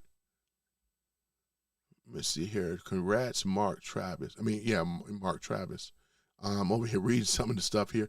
Let me see. Mark Travis, let me see. It didn't tell me what has Democrats or Republicans done for any of us. I tell you what Trump has done on his policies. Shut down the border, right? Deported a lot of illegals out of the country. Trump even stopped the money flow that the Democrats allow with the set-aside programs. Trump stopped that too, Travis. Yeah, Trump stopped that as well. He stopped the hemorrhaging. Because when the illegals was over here in these sanctuary cities especially, they were getting government subsidies while the Dems basically gave the middle finger to who? The American citizen, right? Trump cut all that off. What else did Trump do? We got a whole list of stuff. You got time to listen because I got time to tell you, you know? What else did Trump actually do, right? Well, he did a lot of things, though, right?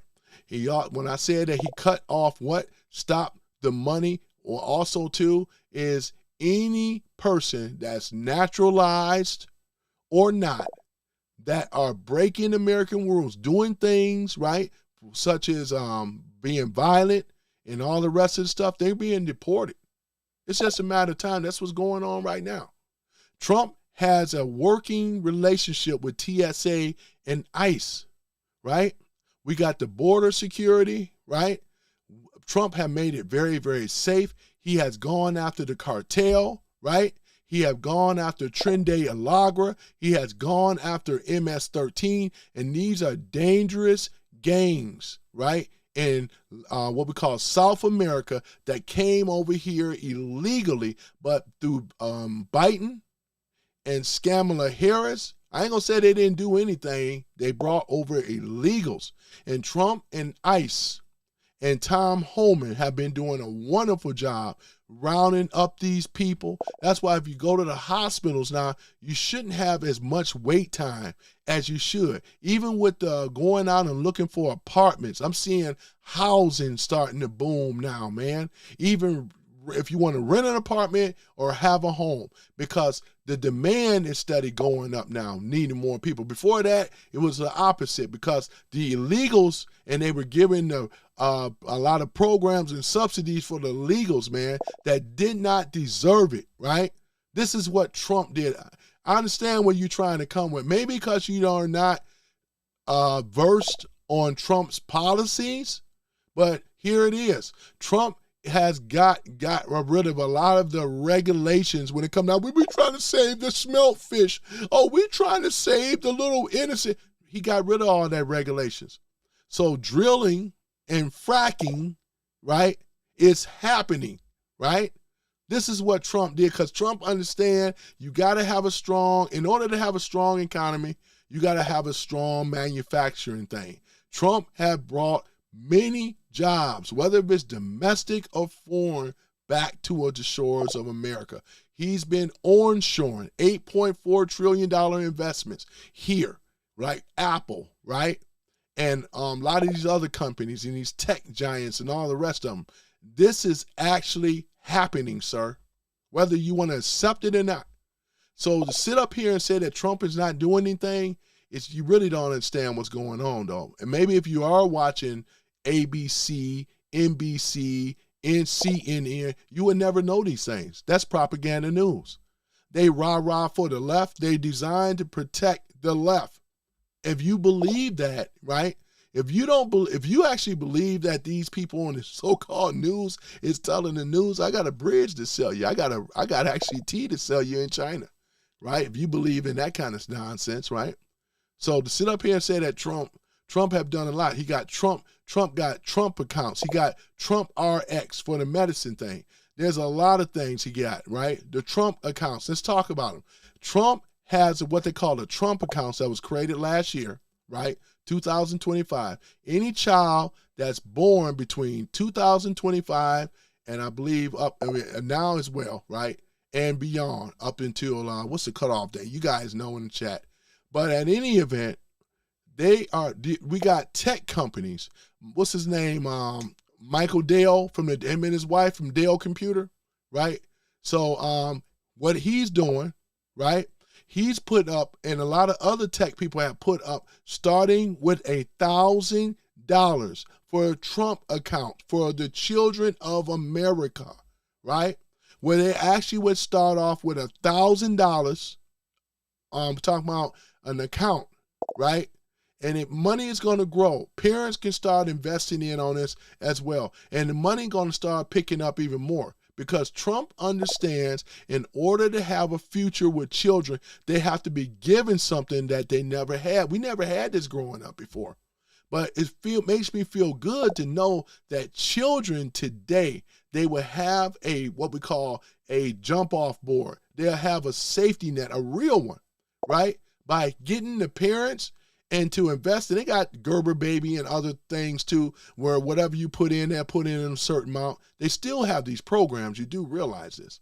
So to sit up here and say that Trump is not doing anything, it's not true. What else is Trump doing as opposed to not doing? He's stopping a war in Iran, and Iran is steady on their knees, begging. Trump shut down the Strait of Hormuz. Right? It wasn't a war that he started. The war against America been started since Jimmy Carter, right? Was it 79, right? None of the other presidents wanted to stop this war. Trump is the only president that challenged the Iranians and is winning the war, right? Don't think that what CNN and them are telling you that we are out of ammunition. It's not true. We got an abundance of technology, and we got tech that nobody ever even seen either. These are things that they were working on. This is what we call winning. It's just a matter of time. Iran is already broke. They're pretty much out of missiles as well, too. All right? He's doing this on purpose to break them economically, break them spiritually, right?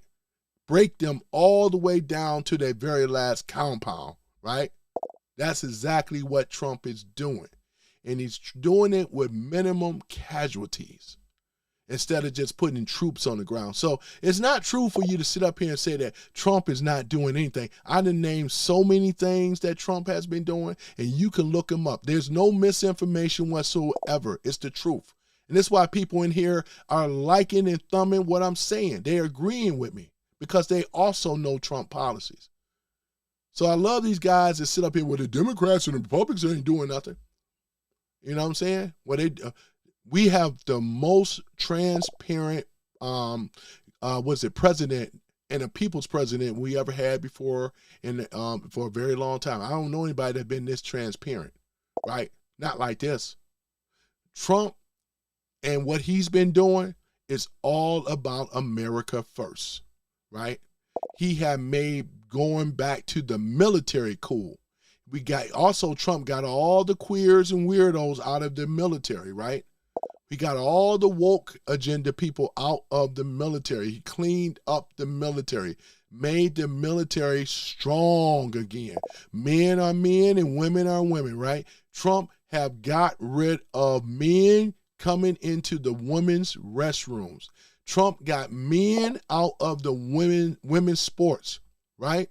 Trump got rid of critical race theory and other, this gender, what's that one with the children and stuff? You know, you know what I'm saying? Where they can do these sex changes and stuff. Trump has gotten rid of all that. Shall we keep going? Right? These were policies that was designed to make our country look weak, look foolish and stupid, and they were robbing us. Trump cut off the money supply. That's why the Democrats are broke now. Not over here making this stuff up because of CNN and them are not telling this.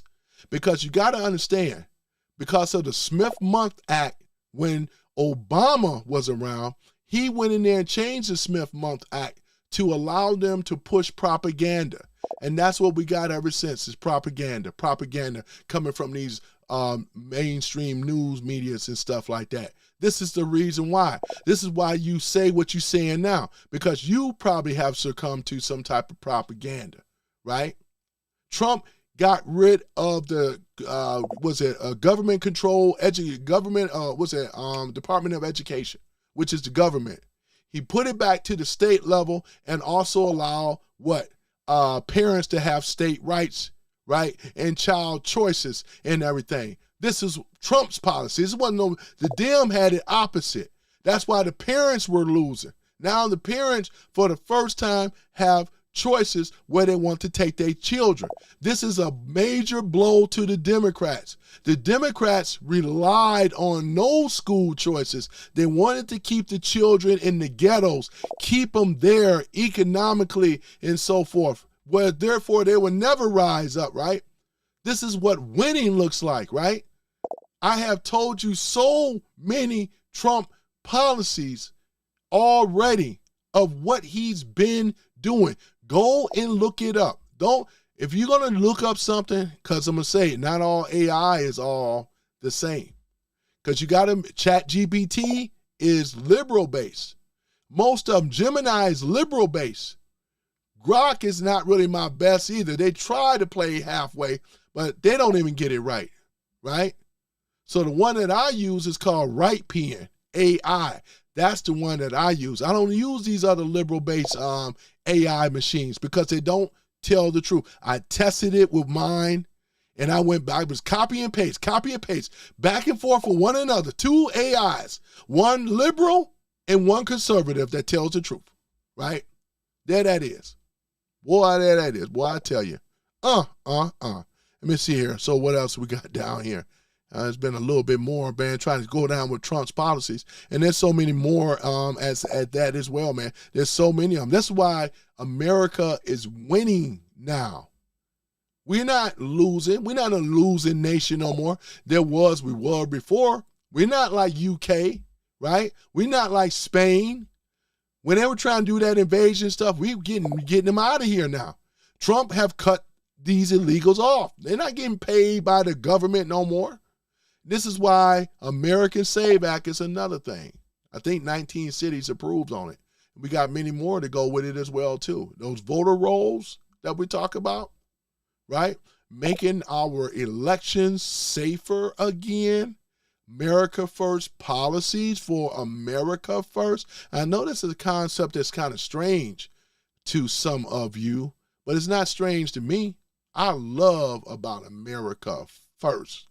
America first, right?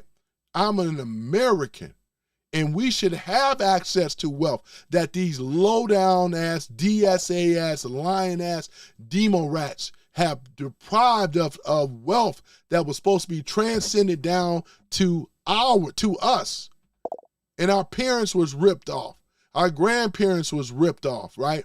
Because they wanted to keep a system of slaves in America. And they started with the black community, man. And it reached out to America. Trump stopped it. Man, I tell you, man. Oh, my goodness. Trump stopped it. Yep. So there that is. Yep. So that is exactly correct. This is why he's winning. And this is why the DSA, we love the fact that they jumped out. They took the mask off. DSA saying, hey, we commies. No, you always have been. Because I can tell we already went through this earlier within the so-called black community.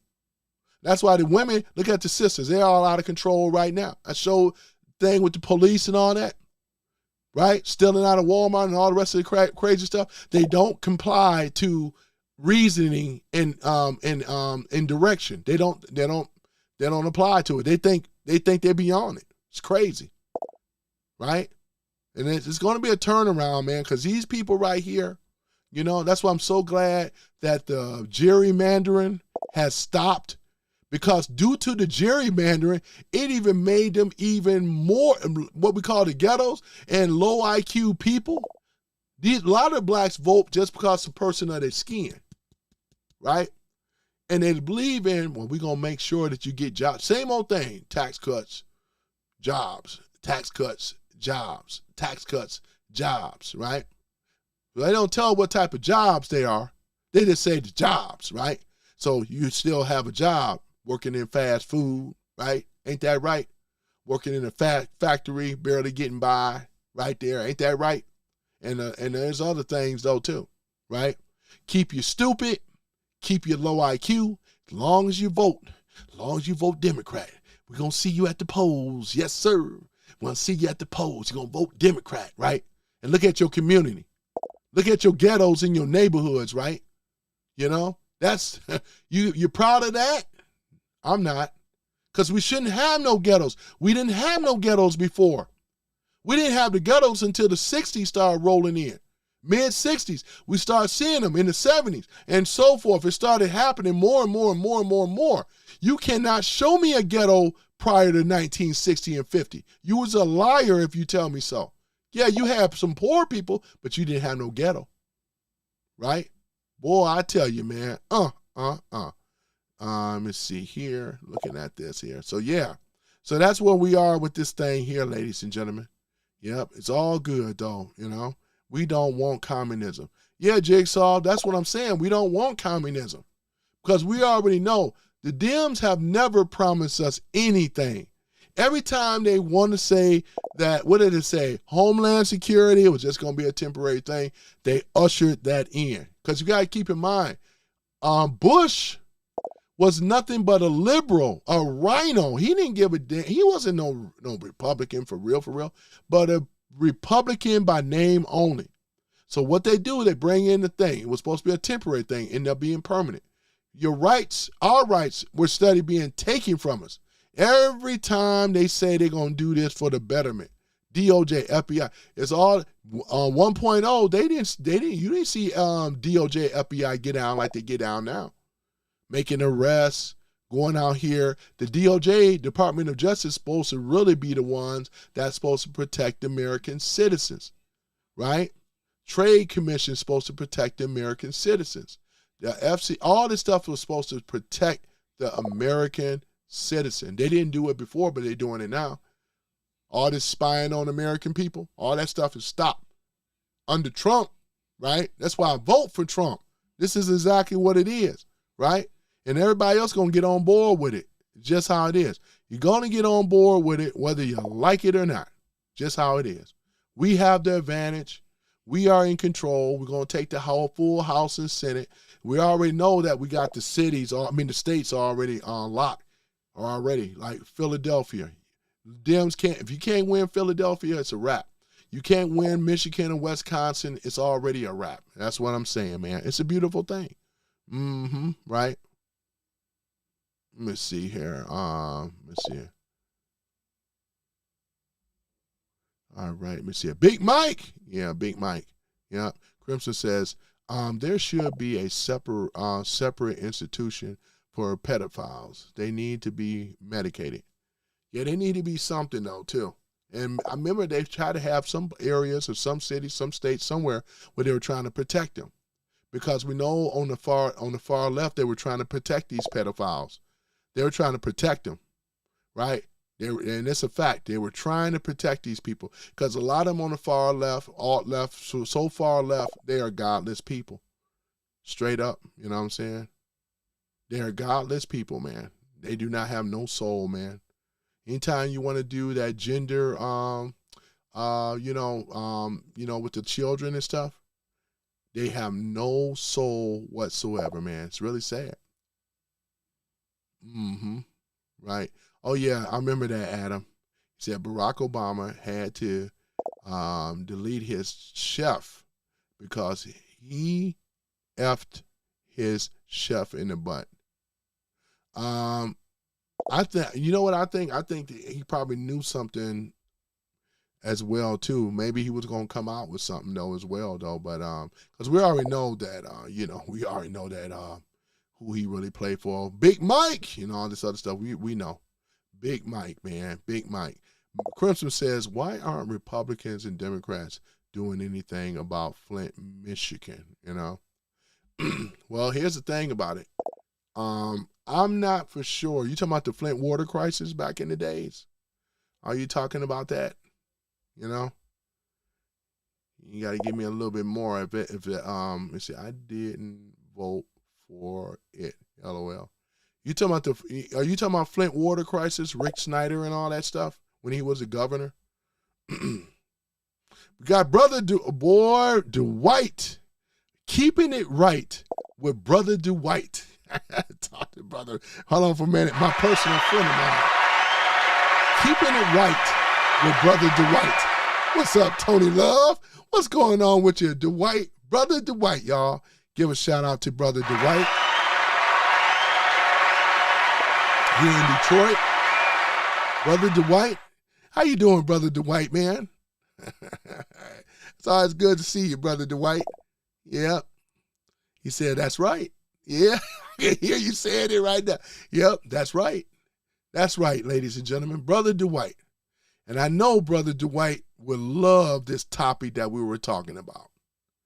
I know he would like this topic that we're talking about, Brother Dwight. Don't you miss those days, Brother Dwight, when sisters were sisters back in the 60s and the 70s? Look at that. I already know this is definitely in his wheelhouse, man. Definitely in Brother Dwight's wheelhouse, man. Boy, yeah, man. We got bonnets today, Brother Dwight. We got single mama, ratchetness as ever before, out of control, disrespect. Whoa, man. Let me see here. Then what are you, since you said everyone here is a dumbass? There must be some comments in the room chat here. Okay. Let me see. Adam says the only liberal I ever met that worked on cars are out of touch old business owners who literally really at heart the most slave driven capitalists I ever met. Yeah, some truth to that though too, Adam. There's definitely some truth to that, man. Let me see. Adam says every liberal is literally let me see here. And like he moved up. He said, hold on for a minute. He said let me see here. Did I miss my hold on for a minute. It moved up. It seems, okay, wait a minute. I missed that one. All right, let me see here. Damn, I missed that one. I was trying to read it and move. Okay. I was reading Adam's stuff. You just claimed the rest of the world should be charitable while you do absolutely nothing for anyone beyond yourself. Okay, it must be a conversation over there that y'all having. Oh yeah, it's between you and Crimson. Okay, I'll let y'all rock out with that. Okay. Dakota got this, Denise Farmer. Denise Farmer. She says, Dakota, it looks like he flipped the mods off. No, I didn't flip the mods off. Denise. You mean you can't moderate anymore? I'm a little lost in the sauce, Denise Farmer. You may have to get me up on code on that one though. Bud Russell says liberals don't work. Let me see. Crimson says, then why do some MAGA want to bring back slavery? No, that's not true at all though. No, we don't. No, because here's the thing about it. I don't know if you may know this, Crimson, but let's walk back a little bit. The Republican Party was started by abolitionists, which are blacks, as well as whites, was the Whig Party. They got together to form the Republican Party because the mission was to what? Stop the spread of slavery out to the West. You realize that slavery started with the Democrats. That's why we call them Demo KKK rats. In fact, slavery, Ku Klux Klan, all that started after 1865, right? When the abolishment of slavery, the 13th Amendment, right? So the Dems that were liberal, they got very jealous and angry. This is where your black law started coming in, like your Jim Crow segregation stuff, because whites said, hey, we are not allowed to slave them anymore, right? What we'll do is that we'll systematically segregate and box them out and give them less rights. It was like rights for the white man in the South, and a certain type of rights and laws for the black man, right? And that's exactly what ended up happening, right? So if we were to go and challenge it even further, right, these are the things, right? The instrument of slavery or the instrument of racism, the true racism started with the liberal Democrats, right? 1828 when the party started, and the Republican Party didn't start until 1854, right? And like I said, it was blacks and whites that got together, started the Republican Party, the good old party, the GOP, right? That's why Abraham Lincoln was, he was also a Republican. He was a lawyer out of Illinois that became the president, right? And he did the Emancipation Proclamation, freed the slaves, 13th Amendment, rest is history, right? These are the things that end up happening. If we were to look at the history of what the Republicans have done, they even wrote in the Constitution under the 13th, 14th, and 15th Amendment. Those were designed for blacks, safeguard to allow us to be citizens in America and also to be able to give us what we call the birthright citizenship under the 14th Amendment, and the 15th Amendment was allowed us to vote. The Democrats got so jealous they were starting to charge blacks to go to the polls and vote. That's why that's why it's called a poll tax. And it's one of the amendments where that was eradicated as well. But all the stuff that's have been happening systematically have been coming from the left, that they have systematically railroaded and blocked blacks to keep us from being a part or getting the actual wealth that we were entitled to, right? Boy, I tell you, man. Oh, my goodness. I know there's a thing. I'm going to talk on that on the treaty, the Indian Treaty of 1866. I need to talk about that one at some other time because I got to ready to go right now.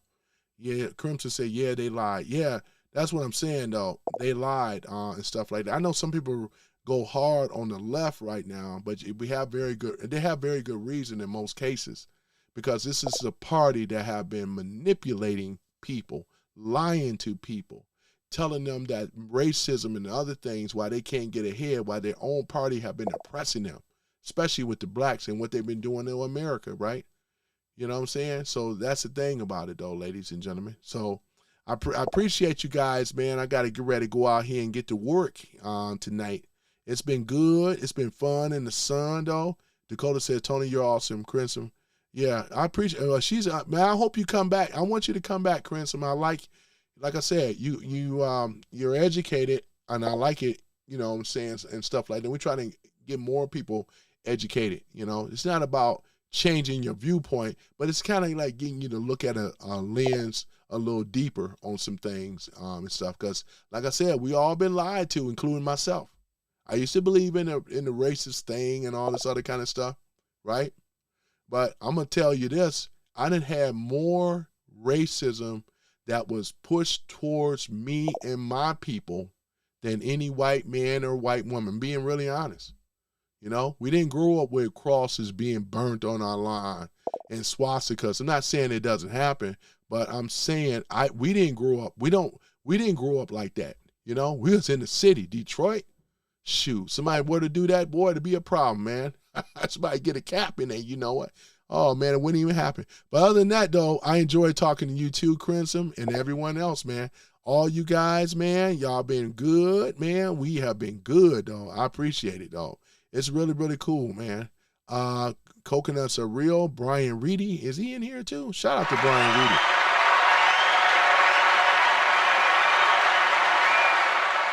Also give a shout out to Crimson as well too. I do that little special thing for the ladies, you know. I do it for the ladies, though. All y'all ladies know it. Yeah, there's Brian Reedy. Oh, yeah, yep, I see him here too. Yep, so other than that, though, man, I got to get out of here, man. But all y'all been great. Salty Savage, I see you too, man. I see you. You know, of course, Black Guy 9, I see you. Dakota, I got to work on getting you guys on that membership thing because it's not allowing me to see. Normally when you join on the membership, it will say, would you like to give a gift? Maybe you guys may know it. Some of you guys are also, you know, partners with YouTube. So I'm asking you, why can I not see the gift where I want to give a gift of membership? Would it not allow me to do it since I'm under my own name, or do I have to be under another account and be added to the, how does that work? That's what I'm trying to figure out.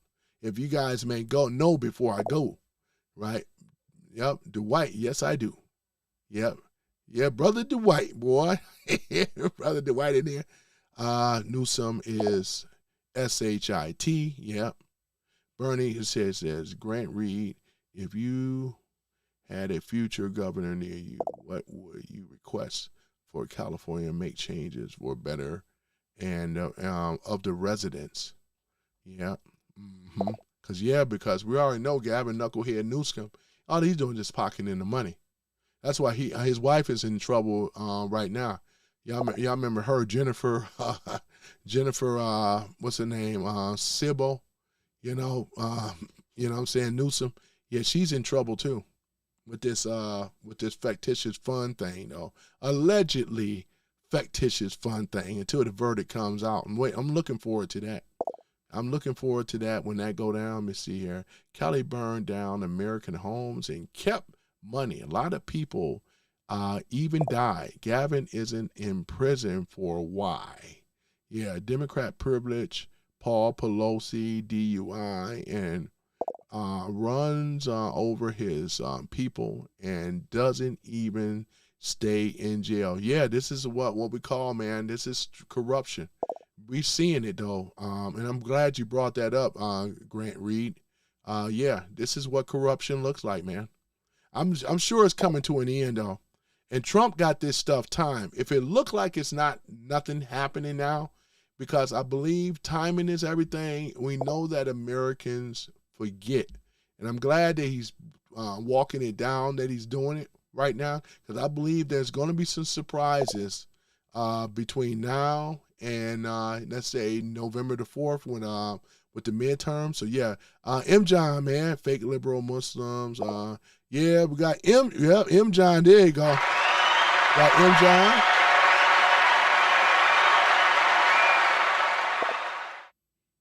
Oh, okay, Denise. Thank you for clarifying. I say what? Okay. Black Guy 9 said liberals are stupid. Let's see here. Let's see. Dakota says, sup, M. John. Yep. You look like you just came on, man. Welcome to the chat, M. John. Welcome to the chat, man. I appreciate you guys, man. I really do. We have been really rocking it out, though. I got a late start. I was going to do it yesterday, but we already know what ended up happening, though, too, man. Oh, man. Bernie, man, I appreciate you, though, sir. Man, sir. Bernie, I appreciate you, sir, man. I really do. Boy, give a shout out for Bernie, man, with the $100, man. Oh, my goodness. Bernie says, Tony, I'm running for 2030.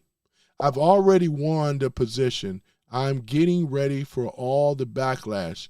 The grace of God, we will turn California red. Hey, Bernie, man, I salute you, man. I got respect for you going in that political arena, man. I really, really admire that, man, and things, man. And I'm honored, too, that you found my show. You know what I'm saying? I really am, man. Congratulations to you, sir. I appreciate you so much, man. Anybody that's trying to make California as well as America great again, I got much love for you, man. I really do, man. I really, really do. We need more people like you and things in the political arena, man. You seen what happened to Spencer Pratt as well, too, you know. And this is how corrupt, how vile, and how nasty California is. And it's a great state. It has great potential, man. It has great potential, man. It really does. And I appreciate you, man, and things. So, yeah, man, I appreciate you very, very much, and I appreciate everyone else as well. You know, you guys coming in here, man, and we are going to win and, once again, make America great again, as well as America first. America first. It's a beautiful thing. Let me see here. Grant Reed says, wow, I voted for you, Brother Bernie. That's a beautiful thing, man. You know what I'm saying? That is what's up. Boy, I tell you, M. John says California mostly is red on the state that he says on the state map. It's the cities that are blue. And that's where a lot of corruption is. Just like Detroit has a lot of corruption. Y'all seen what happened in 2020 with the mail-in ballots. They were stuffing them, right? They didn't care about the cameras and stuff like that. And this is why Detroit is one of the cities when they stuffed all those ballots in. 1 minute Trump was ahead, next minute woke up Biden. They said declared he the winner. You know what I'm saying? But we got poll watchers. They got other safeguards in effect until this American Safe Act goes through, man. You know what I'm saying? So yeah, I really appreciate it. We got Big John in the house. What's up, everyone? Big John too. There you go. We got M John, Big John. You know what I'm saying? Little John, right? Boy, what's up to you, Big John, man? Yeah, you know I had to go out here and do another one here, man. You guys have been great, man. You all have been great. I appreciate you, all of you. I do. You know, I got to work out to see why am I not able to get this membership thing going where it can better give a gift? Because I should be able to give a gift, and that's what I said I was going to do, is give the gift of 5 memberships, you know, and things. So therefore I can give back a little bit too, make you, some of you guys actual members, you know, and things though too, you know. So as soon as unless if you guys have information, if not, then I'm going to have to get in contact with someone that knows. But I appreciate you, Bernie, man. I'm going to head out too. Once again, sir, I appreciate you very much, man. And I appreciate all of you as well for coming on Some Random Guy Speaks. I'm your host, Tony. Don't be a stranger. Please subscribe and like. This is the channel. If you are on the left, if you are a moderate or used to be, because once again, this is about America first. We all live in America, man. We are all Americans, man. Come on the winning side, though. It's not that hard and scary. You know what I'm saying? It's not that scary, you know. We have people that are making what? America first, and that's what it is. America first, ladies and gentlemen. And I'll see you guys tomorrow, though, and things. But I wanted to bring this up, you know, not to be harsh to the sisters, but I had to bring this up. We had to talk about it and stuff. And I want to be able to see this turnaround, too. The photos that you guys, I want to see this turn around. This needs to turn around, though. But other than that, though, I want to share my perspective, you know, and on some things. And I appreciate you guys. I really do. I see you all, man. Big John, I'm going to try to do a little earlier. What did he say? All states will be red. You're absolutely correct. Big John, all states will be red. I just subbed. I appreciate it. Crimson, I do. Wine, I appreciate you subbing. And everyone else that I didn't see sub, I appreciate you guys as well. I really do. And I look forward to you guys when we start to do another one. Much love to you back, though. As well, though, and all the rest of you, though. Much love as well, right? There we go. I appreciate you guys, though. I really do, right?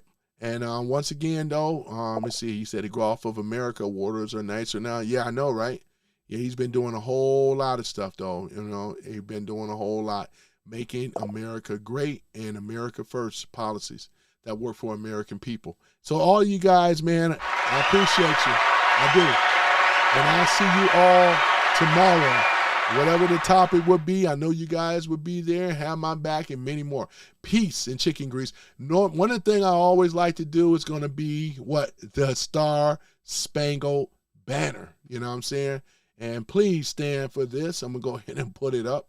And once again, we show our patriotism, all our military people that have been, they have given their lives for our military people and first responders and so forth, man. I appreciate you guys as well. Let me go ahead and pull this down here. There we go. And then we're going to go ahead and put up the Star Spangled Banner, man. Brother Dwight, man. Hold on, Brother Dwight. I'm going to go ahead and talk about that. Hold on for a minute. All right, let's see here. That's to share the screen. Give me one moment. All right, well, I got the one there. I already got that shared. This is the one I wanted to share right here. There we go. I'm trying to accommodate both, though, too, with the Star Spangled Banner. You know, this is sung by Ashley LaRue.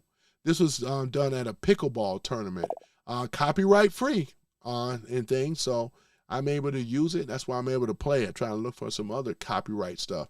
But yeah, copyright free stuff. But at any event, ladies and gentlemen, I will see you all tomorrow. I'm going to figure out that gift thing for the membership. I have not forgotten. It's just that I don't see where I'm supposed to click at. You know, when you click join and all that, maybe I may have to be up under another account, but I'm going to find that out. You guys, let me see here. Let me try one more thing before I go. Oh, nope, I can't do it from the mobile. Cannot do it from the mobile, but hold on for a minute. Let me see another source. Hold on for a minute, guys. Hold on for one moment. Pull up my MacBook. Pull up my MacBook here and try and see here. Yeah, just let me see here. I'm going to put the mic over here for a minute. Let me take a look at it here. Look like he's trying to do an update, but hold on for a minute. Let's see here. Pull up my channel. Some random guy speaks. Hold on for a minute. Copyright free. Well, actually, no, I don't need to do that. Hold on for a minute. Connect to the internet. Why am I not connected to the internet on my laptop? That's strange. There we go. Okay. All right. There we go. All right. Hold on for a minute. Why I keep saying connect to the internet? What the? Hold on, guys. Got to try to connect back to the internet. Should be back up. All right. Hold on for one moment, guys. Before I go, I'm going to try one more thing to see if I can get this thing to connect. Hold on for one moment. Give me one moment, ladies and gentlemen. I'm going to see if I can get this thing. Wait a moment. Wait. Oh, yeah, there it is. Just one moment, guys.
Okay, guys, let's take a look at it here.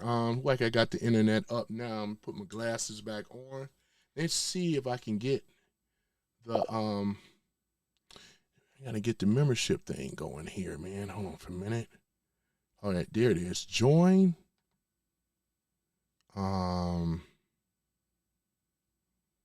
Should be all right. I'm gonna see if I can sign under another. Let me see if I can switch accounts. Yeah, I got to do something to get the other account on here, man, because I'm not able to see it. New user.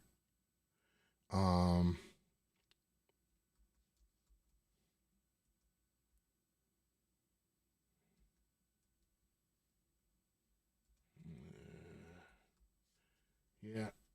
Okay, guys. It won't look like that won't happen, but at any event, yeah, I'm having some technical difficulties, all right.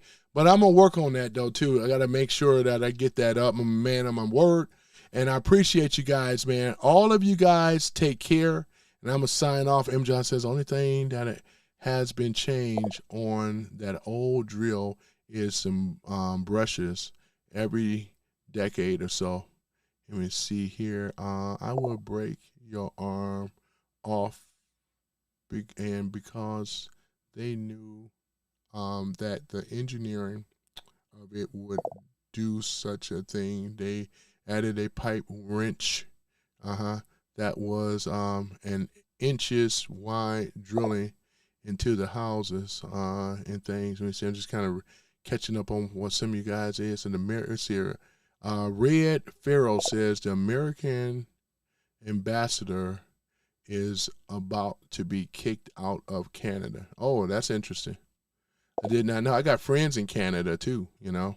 But other than that, let me go and get on off here, guys, and I'll see y'all all tomorrow. Here's that American anthem and things. I'll just read some of the last information before I go and things. But I appreciate you all. Much love and much respect. Let me go ahead and play that American anthem. And I'll see y'all all tomorrow. Please come and check me out tomorrow. And I appreciate all the people that subbed and liked, man. Once again, I appreciate you guys. Here we go.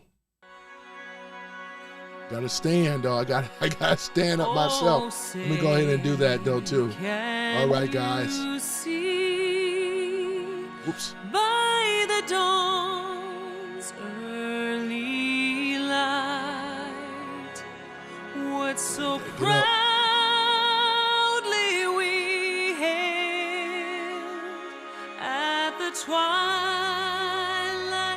last gleaming, whose broad stripes and bright stars